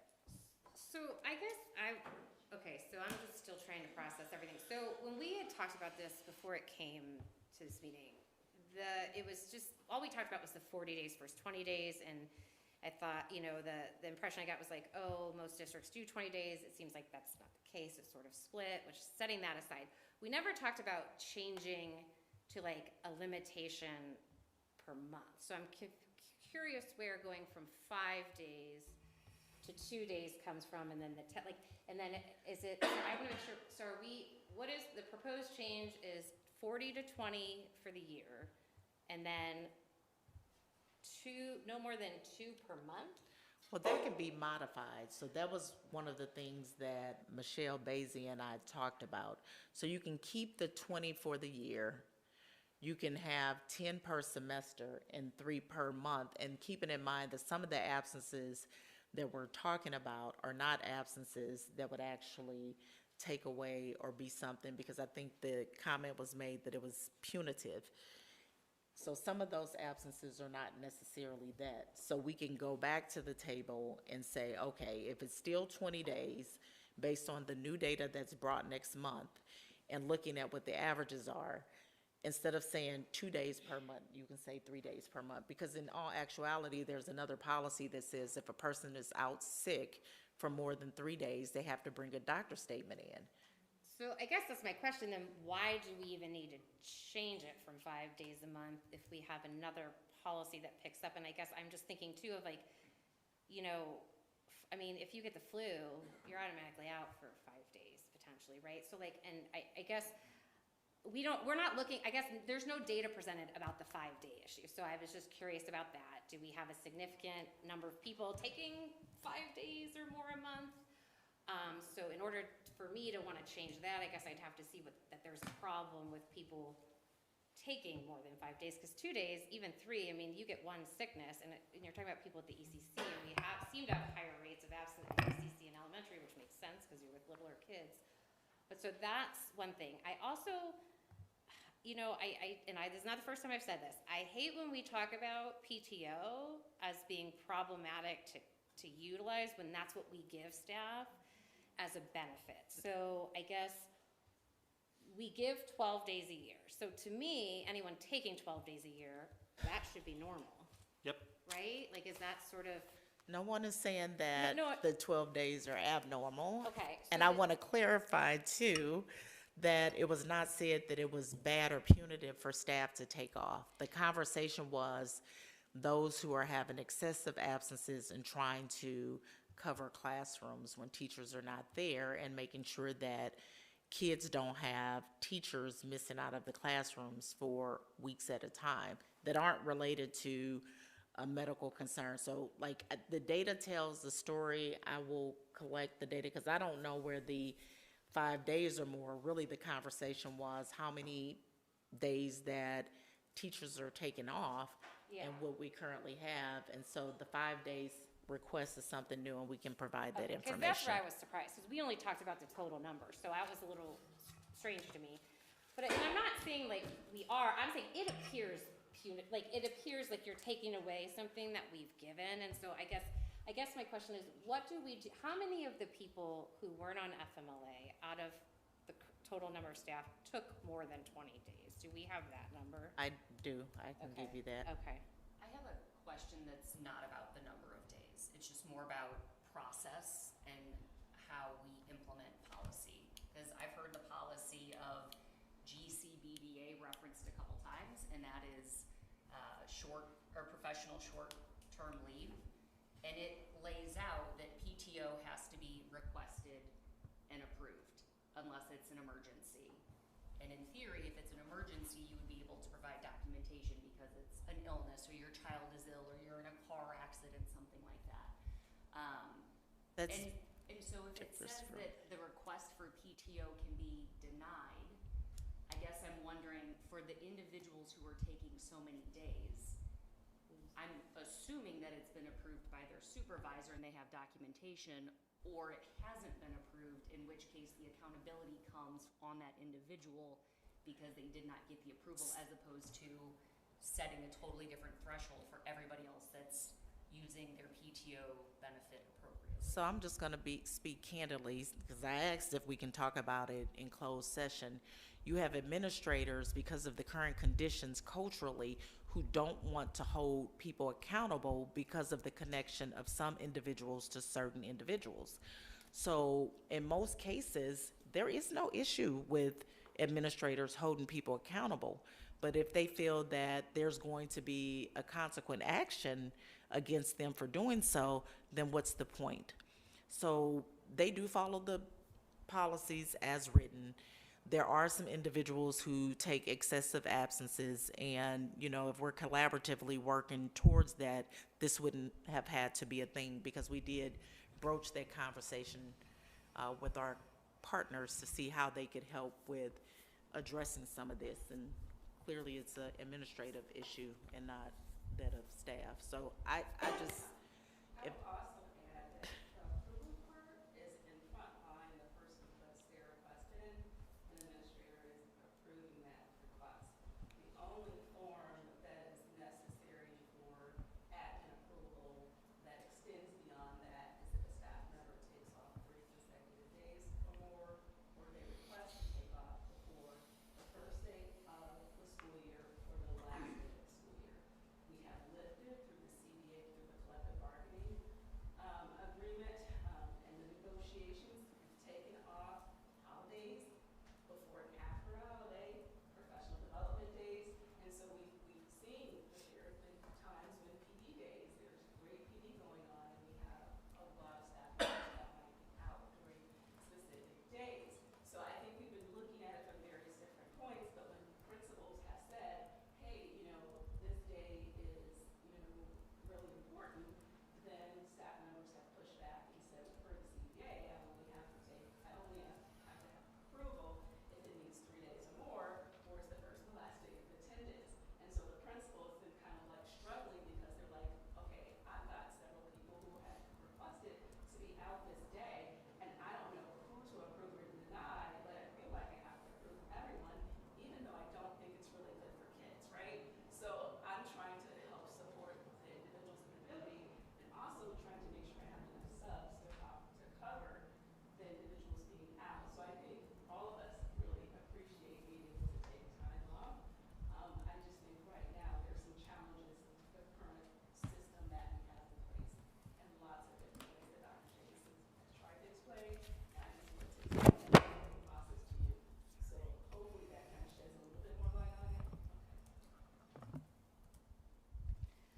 Does anyone have any other questions? Because this is just the first read, so we will, I any other had data one slide just trying to figure out the absences by reason type, which is page 8. Is that days? Is that the It is number? days. Okay. and that's, those numbers wouldn't parallel with the other slide, because we pulled those after somebody sent a question. So that data's from May, the other data's from April. We got the information from Kelly Services, so I did try to delineate that on the slides. All right. Moving, oh, do you have more? Just to reiterate, and I know it's the first read, so I'm just trying to understand this context a little more. Changing it from 40 to 20 days wouldn't impact a very small percentage of teachers. Right. Okay. And so the question is, as Trent said, what is the problem we're seeking to solve? But also, what are we doing to create conditions where trust is more, where there's a greater culture of trust? Loss of trust. Yeah, and that's why, to your point, Rachel, I was curious Yeah. how many people are over those 20 days Yeah. to see that, so we can assess the true impact of that. Of course. Thank you. I'll put it in the board query document. Okay. We're done. Thank you. All right, next up, we have Mr. Vince Estrada, who has patiently waited for 3.5 hours. Hey, for this. this is a tricky segue from Yeah. those hard conversations. Well, good evening, school board and members of the MRH community. My name is Vince Estrada, Director of Student Services for MRH. 1/3 of the people in this room are currently Student Service Director or have been, if I look around this space. As the crowd dwindles, that percentage has gone up quite a bit. I'm here to briefly summarize the program evaluation on counseling that I submitted to the board earlier this month. What I want to say on a personal note is it continues to be a privilege to serve alongside our school counselors. They are amazing. They're talented, hardworking, collaborative, compassionate, kind, funny. I mean, when I go by Debbie Kravitz's office, it's like a drop-in center for high school students. Like, she's beloved. I did have some comments prepared, but I was also inspired by Ray Hutzel when he spoke earlier. So I'm here to tell you that the counseling department is on time and under budget. Is that true? Not really. But I thought rather than kind of go over my spiel at 10:39, I just wanted to see if you guys had any questions for me, and that might shorten our time. So I know that I'm not the last item on the agenda. I thought, on time under budget, that's a great line. So, do you guys have any, I mean, it's sort of straightforward. I hope that the program evaluation that I submitted, if you have any questions for me, I'm happy to answer them. I have a broad one. Yeah. We keep talking about all the things we're losing with federal and state money. Anything specific to the things that impact I know broadly our budget is not gonna look the same next year. Anything particularly impacting you?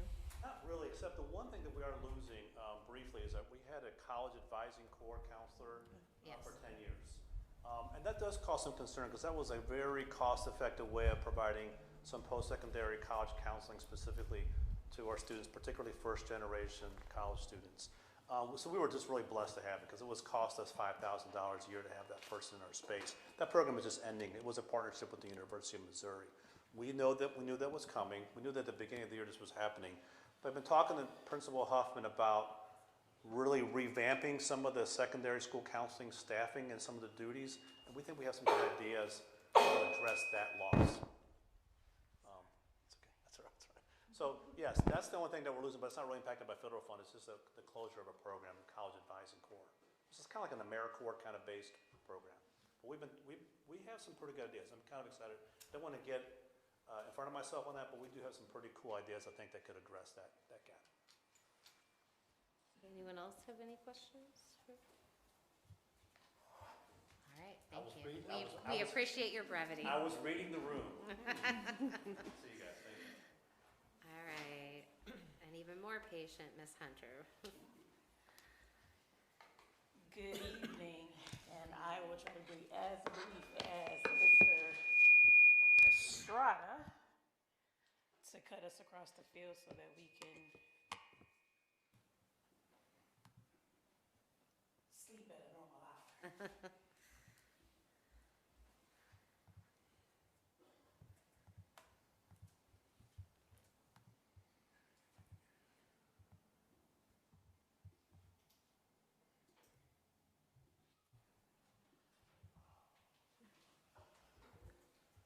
Please forgive me. We did test this earlier, I promise you. Yeah. Multiple times. There it is. We did. So before you tonight, we're going to talk about our April financials. Just like Mr. Estrada said, we are on time and under budget. So our operating revenues are totaling $29.3 million, which is 90% of what we've budgeted for the year and 4% higher from the prior year. So that's an encouraging sign because it tells us that our revenue assumptions continue to hold steady and that the district remains in a solid position as we head towards the end of the fiscal year. On the expenditure side, our overall operating expenditures are currently at 73.9%. That's that under budget part. Through the month of April, we are not seeing any concerns related to expenditures overruns or expected spending trends. In FY '26, 77% of our expenditures support employee compensation and benefits, which reflects the district's continued investment in our staff and services that directly support our students. Overall, the current trend through April is going to give us a fund balance still. We're still seeing a 44% fund balance for the year. And that is great news in comparison to what I'm about to show you about next year's budget. Do we have any questions or comments about our April finances? All right. Give me 1 second to transition.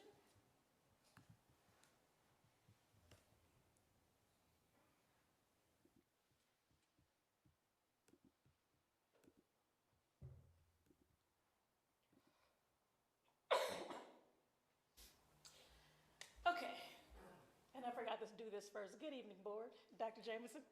So tonight's budget presentation represents the continued work of balancing our district priorities with our financial realities.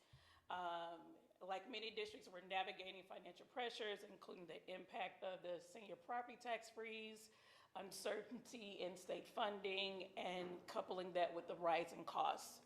So as of right now, we can anticipate seeing a reduction in our state transportation reimbursement, an underfunded SAT, and unknown changes as to what's happening with the senior property tax freeze. And we will continue to bring iterations to the board for our budget up through the approval date in June. So our property taxes make up the majority of our local revenue sources, and this is the foundation of how we've built our budget. As we've discussed previously in other meetings, one of the key considerations is the impact of the property tax freeze. In the current year, we saw a reduction in our revenue by $313,000. Because this is only year 2 of this program, it is tough to kind of forecast forward what that's going to look like. So we conservatively added 20% on top of what we saw gone for this school year. So because this is a non-reassessment year, we don't really anticipate seeing any major fluxes in our property taxes, and that's only if we get an additional personal property within the district boundaries.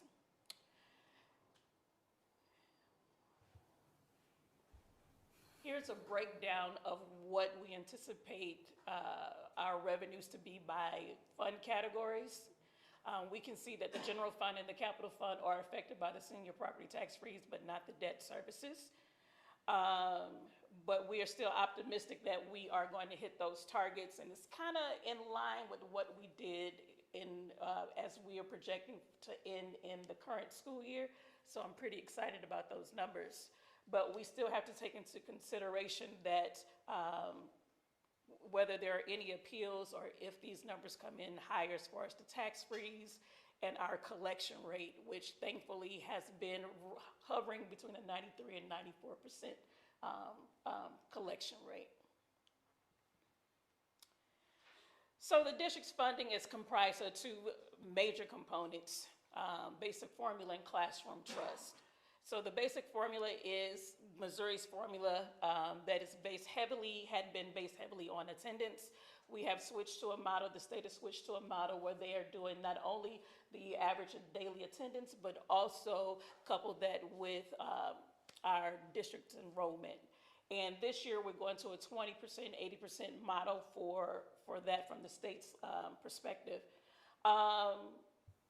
In doing the calculations from DESE, we do notice that there will be a decrease in that funding as well.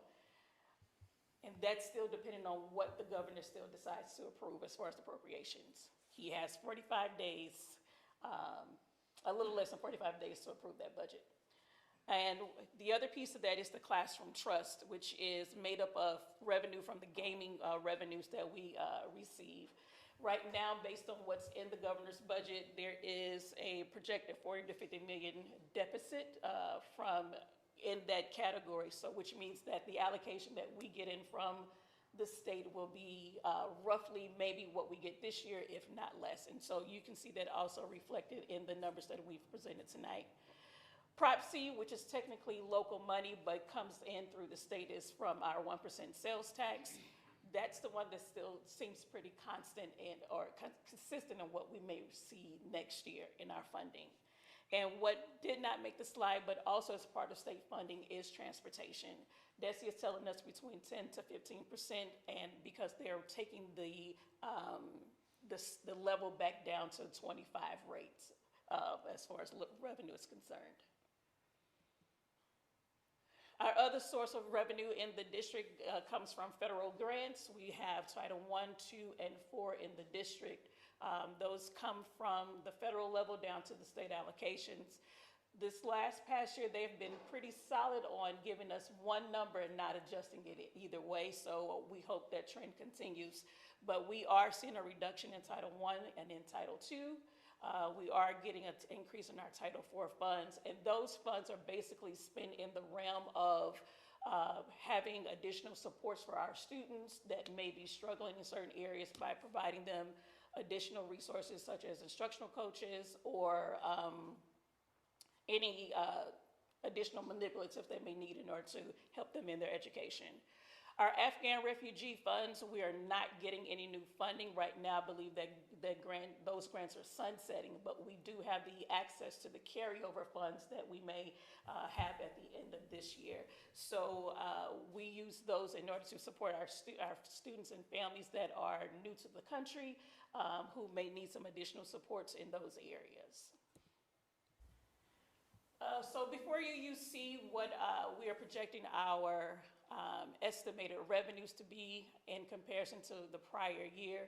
In 26, we have budgeted $32 million, $32.5, and in 27, right now the numbers look like $30.1 million. So roughly a $2.4 million decrease over this current year. Bar graph just showing how that lays out for us over each of the 4 categories over the course of the last 5 years. So some of our biggest expenditures is going to be our salaries and benefits. We right now have a $1.9 million increase or a 10% increase over 26, and that is the agreed upon 9% increase for our teachers and the proposed for the support staff and our administrators. There will be some flexibility in what happens with the benefits because of what's changing with the CSD trust. So right now, those numbers are pretty fluid, and please remember that as salaries increase, benefits increase as far as it relates to retirement benefits as well. Purchase services are down over this year's budget, and that's, I'm sorry, did I read that properly? Yes. We will see some increased costs in certain areas. Our district insurance will increase by 8%. Our utilities have gone up. I don't know what we can expect for next year yet. So we do have some ebb and flow within that category. And supplies are down. Can't tell you why, but they are down, and I'm grateful. Capital outlay, we have a small budget in there. Some of that is probably going to be the district's portion of our lot, getting it up to speed for our electric buses. And we can see that right now, as it stands, we're looking at a $1.3 million deficit spend. The way that the budget is right now, we are still refining, so hopefully we can get these numbers down and continue to increase our fund balance in a positive way. Next steps, continue the work until we get this completed. Questions?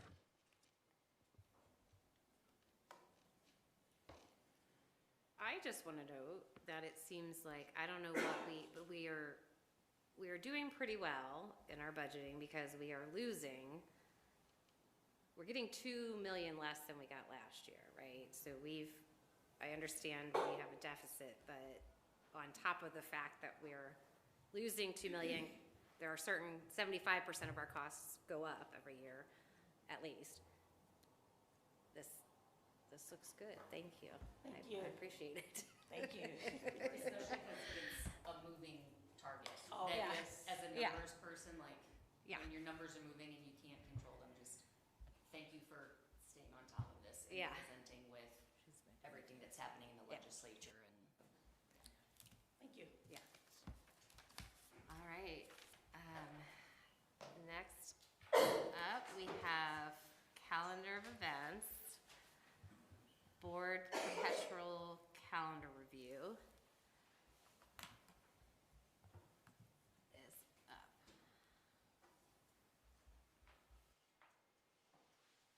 Is this, I don't know, I'll be honest, I'm not sure anyone's in a space right now to go through this calendar line by line. Are there certain things that, I did go through do you want to start with the board perpetual? sure, yes, thank you. All right.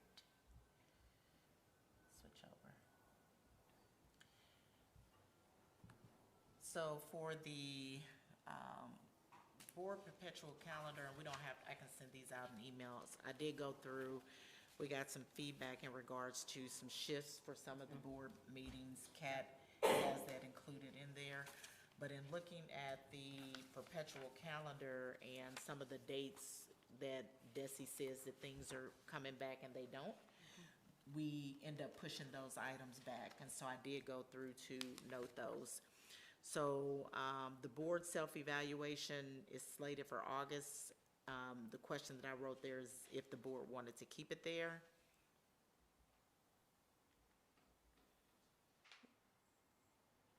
Are there any advantages or disadvantages to anything we're missing? Well, each year you want to revisit your goals and set new ones. There's a place on the website for them.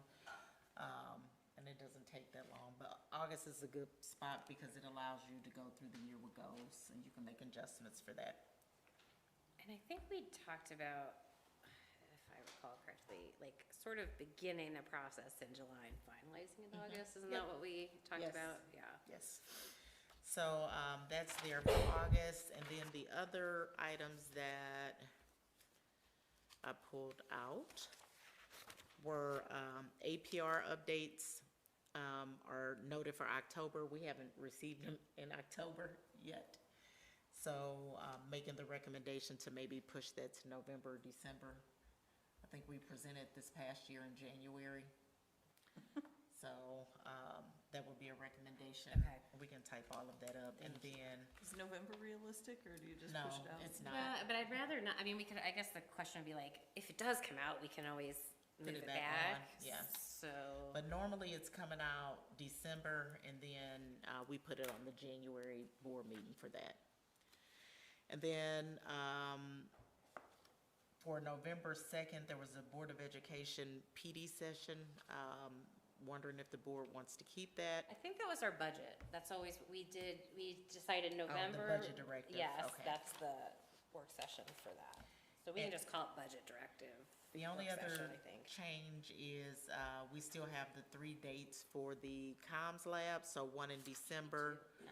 Well, we should have 2, but we have to update this, so. Oh, yeah. If we want to remove the December one, we can either do December, April. I thought we asked them. Why don't we ask them again? I thought we Okay. decided, I think we decided, I can't remember what we decided, so we might have to revisit that. One was before the budget directive and one was gonna be before the negotiations, wasn't it? Well, but one had to do with data sharing, so it would be, one has to do with negotiations and one has to do with data sharing, so the data So it's sharing one probably is probably the April. December one is because they have to submit their Yeah. list. So December would be the first Yeah. comm lab. And then I think whatever we did, And then the April. last one would be April to get the survey data out. So Yeah. I'll make sure we make the Alright. adjustments for that. And then I think I had 2 more. Oh, no, that's that. Thank you for looking at this. Yes, thank you. And then we still have the board retreat slated for May. Is that, do you want to keep it there?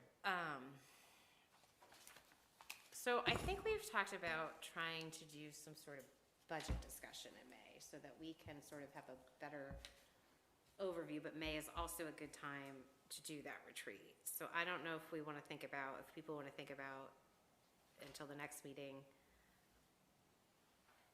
are you willing, like, I won't be here, so honestly, I'll stay out of this, but when you want to have your May, when you want to have the retreat, May was the timing we established, because that's right when you have new board members come on, so it was an opportunity to sit down, establish your protocols or your whatevers, and get to know each other. But I think there has been discussion by people of wanting also maybe some budget discussion workshop type stuff in May, so if people wanna, I don't know. Based on the links of this night's meeting, May is already a very busy month. Yes, yes. So it's hard to have. So then you'd be having 2 additional things in May, I think, is the thing. So that's something what you would want to consider. You would have a work session and then also a retreat, which would be on a different time. Which, anyone have any thoughts on that? Or do you want to think about it till next month? I mean, it's I think as somebody who's getting up to speed with all of the ways in which we can, but can't communicate in a very busy time, it could be helpful to have more spaces already designated for conversations. Like, yes, tonight is a very long meeting, but it would have been shorter if we had a retreat earlier in the month or something like that, if we have more planned time. We used to have work sessions built in, and we removed them, so maybe that could be a conversation if the board wants to add the additional work sessions back in. Or at least at certain times of the year. Like, so we cut them down to quarterly, and they were sort of strategic about what their point was. So that was like November was the budget. May, I thought so it would be looking at that. So you may want more in May and June. That would be the consideration. So I took some notes, and I can type them up and have them available. I do see one here too, because we did talk about that when Vince did his presentation about the culture and climate survey, moving it up, since we only do it once now. Did we talk about that, doing it earlier? Whenever you think it's appropriate. Because I think it was in April, but the surveys were from October and December. And then there's a note, March 2027 is during spring break, so we need to figure out which. I think that's on our next link on our Oh, calendar events. okay, But I'm just before you go blurring out. forward, the reorg, so Kat shared an idea that came from Kirkwood. Yeah. That they had their reorg meeting later, did you say later? Their reorg meeting was earlier and then before the regular meeting? Am I understanding it right? No, I think it's that you're not doing your reorg the night you're sworn in, right? So you're saying reorg would be earlier, so then you have time to actually be a board member to be ready for your board meeting. So in Kirkwood, they do the reorganization right after the election, so that is the swearing in, and then they postpone their regular business meeting until the very end of the month to allow for more onboarding time. So that was the question, is that something the board would like to discuss? So it's not like you're sworn in and then you gotta make a decision. So like Yeah. you're sworn in and then you And you can't even get some of the information because you're not sworn in. Yeah. And so then I did share the feedback, which maybe not everyone has experienced, is if you have a campaign that's financed, you're going through all the MEC rules, you get this unexpected email about 5 days after you're elected, wasn't it? That's like, oh yeah, by the way, remember that 30-day report? It's due now before you get sworn in. And so you need a little bit of a window of that, oh my gosh moment, because you've got to now do the reports you didn't think you'd do for 30 days on a potentially shorter time frame depending on when your reorg happens.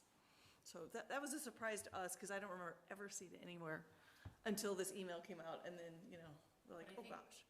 Knowing that though, whoever is elected in like next spring, that is something that the board could try to emphasize for anybody that is running to help them be prepared, that it doesn't necessarily have to come from the MEC.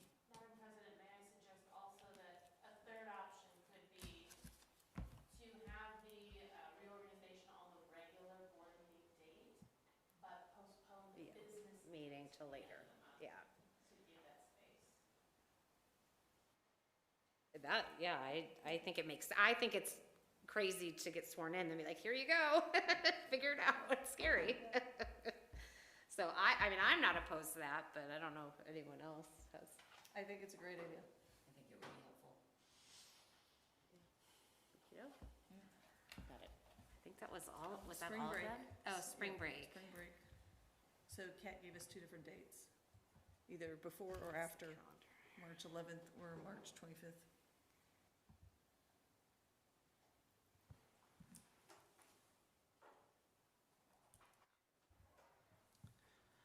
I think typically we've done it after. Or, I believe this year we did after. This year we did it after, the year before was before, I think. Yeah, yeah. We're just discussed pushing our April meeting back, so perhaps after makes After. more sense. Yeah. That's good logical thinking. Okay. Push it back to the 25th? Right.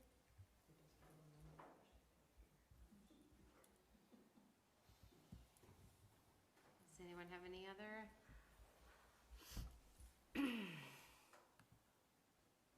Thoughts on the perpetual calendar? All right, moving on to committee reports, which I realized I have to do that. I forgot. Sorry, it's been a long month. All right, so we had our final For Our People meeting for the year. And we had a great discussion about sort of the things that we've done over the year, about the new hiring. Dr. Ambrose Phillips went over the hiring and recruiting manual. The meeting before, we had given some input, so she shared feedback. They had also gotten feedback from the Equity and Action Committee. And so we went through that, and then we also looked at the goals and action steps and like determined sort of what the goals could be for next year.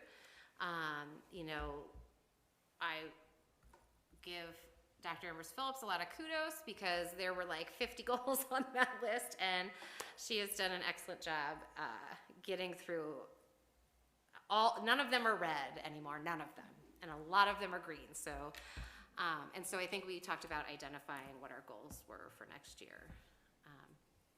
Did I miss anything? No. Okay, all right. Anyone else have an update? Monday, the SSD Governing Council met. We had our budget retreat, actually, so I subbed in for Brian. It's sadly, the righting the ship is no longer righting because of the same financial issues that we're facing. So, you know, they're anticipating another $4 million loss because of the senior tax freeze, another $8 million due to state revenue cuts, et cetera. And so a tax increase is now not, you know, it was kind of off the table. They were trying to do it without that, but I think that's kind of where they're kind of heading towards. So it'll be interesting. We'll have to pay attention to that for sure. I think, you know, it's going to start impacting, I think, services. You know, they're going to have to really figure out where to, you know, not harm students, but still make things work. But they're definitely still way in the red at this point. And I saw they froze their salaries. Exactly, they're freezing salaries. And steps, I think. Yep, and so it's getting pretty dire. And so, yeah, the plan to right the ship was going, I think, okay until, like everything else is going the wrong way too, so. It's too bad. Stay tuned. All right. After that depressing update? Yeah. Sorry. For community did not meet, so we don't have an update.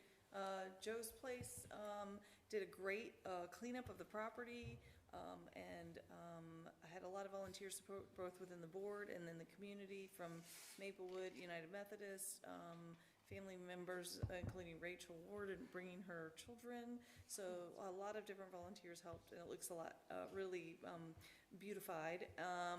Our house parents are transitioning out. We'll have new house parents in the fall. We have 4 seniors graduating. Anything else, Trent? Okay. All right. Graduation party plans. Oh, and the, Day of. yep. Which will include families. Friends. Oh, fun. Yep. All right. Anyone else? All right. On to action items. And All we'll right. skip upcoming events.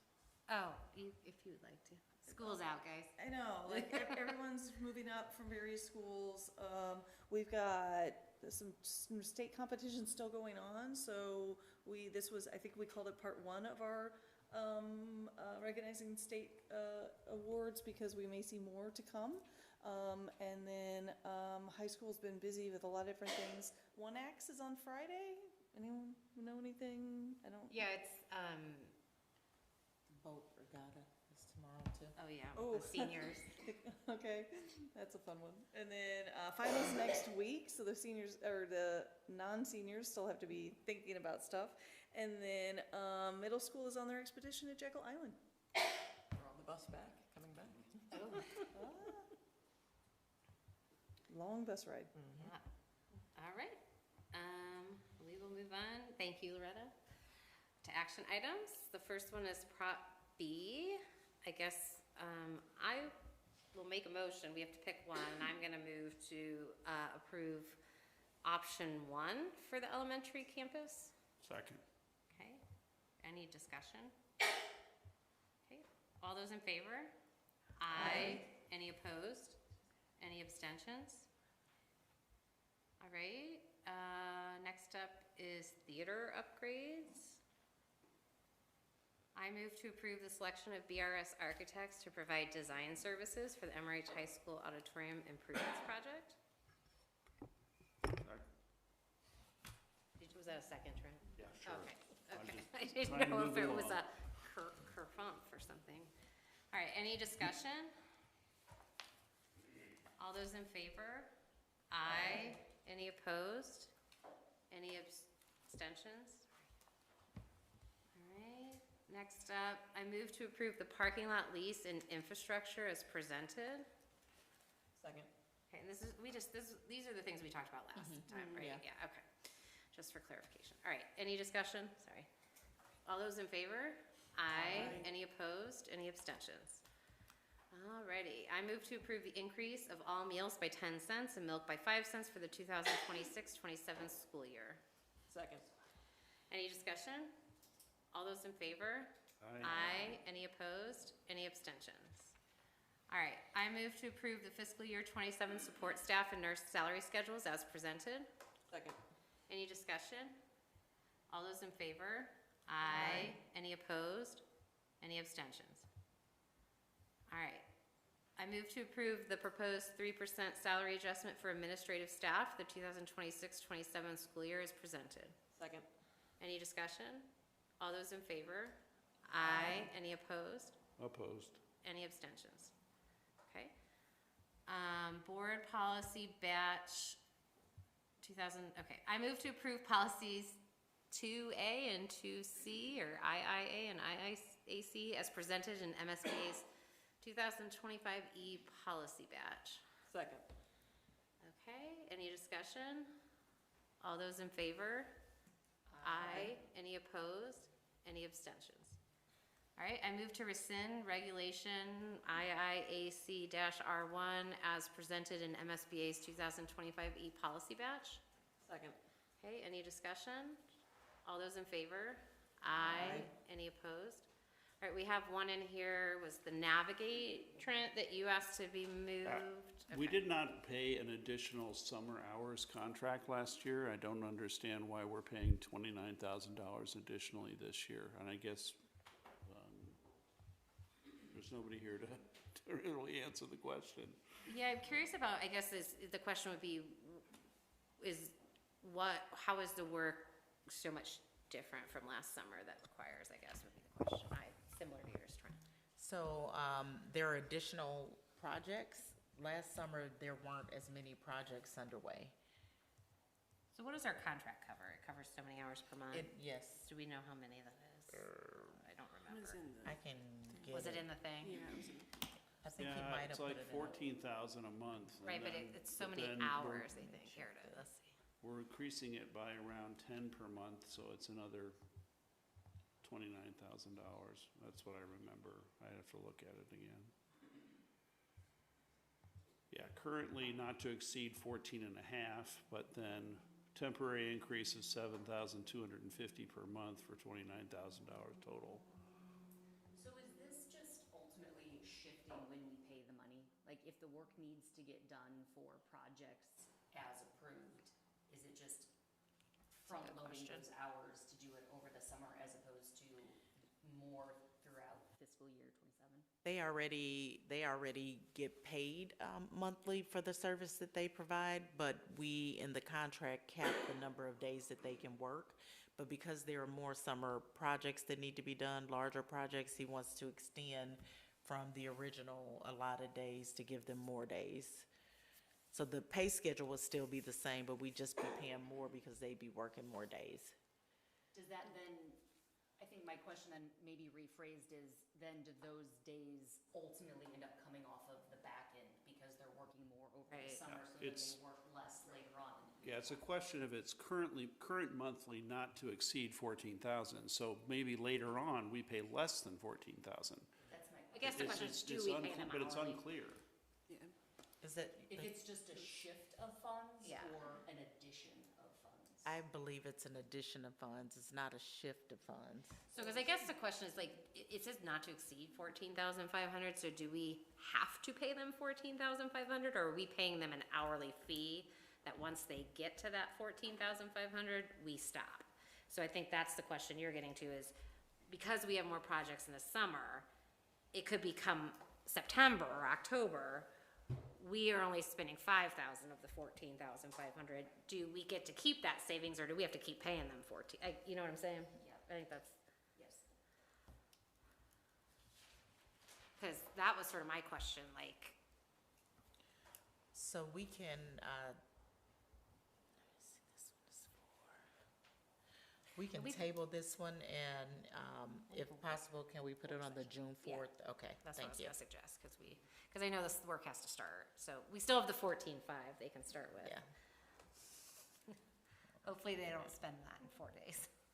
Ray, he already left. Well, actually, the temporary monthly June to December is 21,000. No, that's what they're asking for. No, there's a temporary increase of, it's very confusing. No, they're saying, this is the new contract, so they're saying the monthly rate is 14.5, but then for the months of June, July, August, and September, they want it to be, that 21. rate to be 21. I see, yeah, And 'cause so, it's yes. 7,000. You're right, you're right. Yeah, so, all right, so then, I guess we want to move, I'll move to table this to our June 4th meeting then. Second. Thank you, Julie. Any discussion? All those in favor? Aye. Any opposed? Any abstentions? All right, I got off my track here. I move to enter executive session in accordance with section 610.021, subsections 13913, and section 610.022 of the revised statutes of Missouri on May 21st, 2026 for the following specific reasons: legal matters, personnel matters. Second. Thank you. Roll call vote. Mr. Colbert? Yes. Ms. Francois? Yes. Ms. Coleman? Yes. Ms. Schmidt? Yes. Ms. Lindsay? Yes. Ms. Whitmer? Yes. All right, we're adjourned. Thank you, everyone. It's a late night. Coming out on Monday, I can put Okay. information in.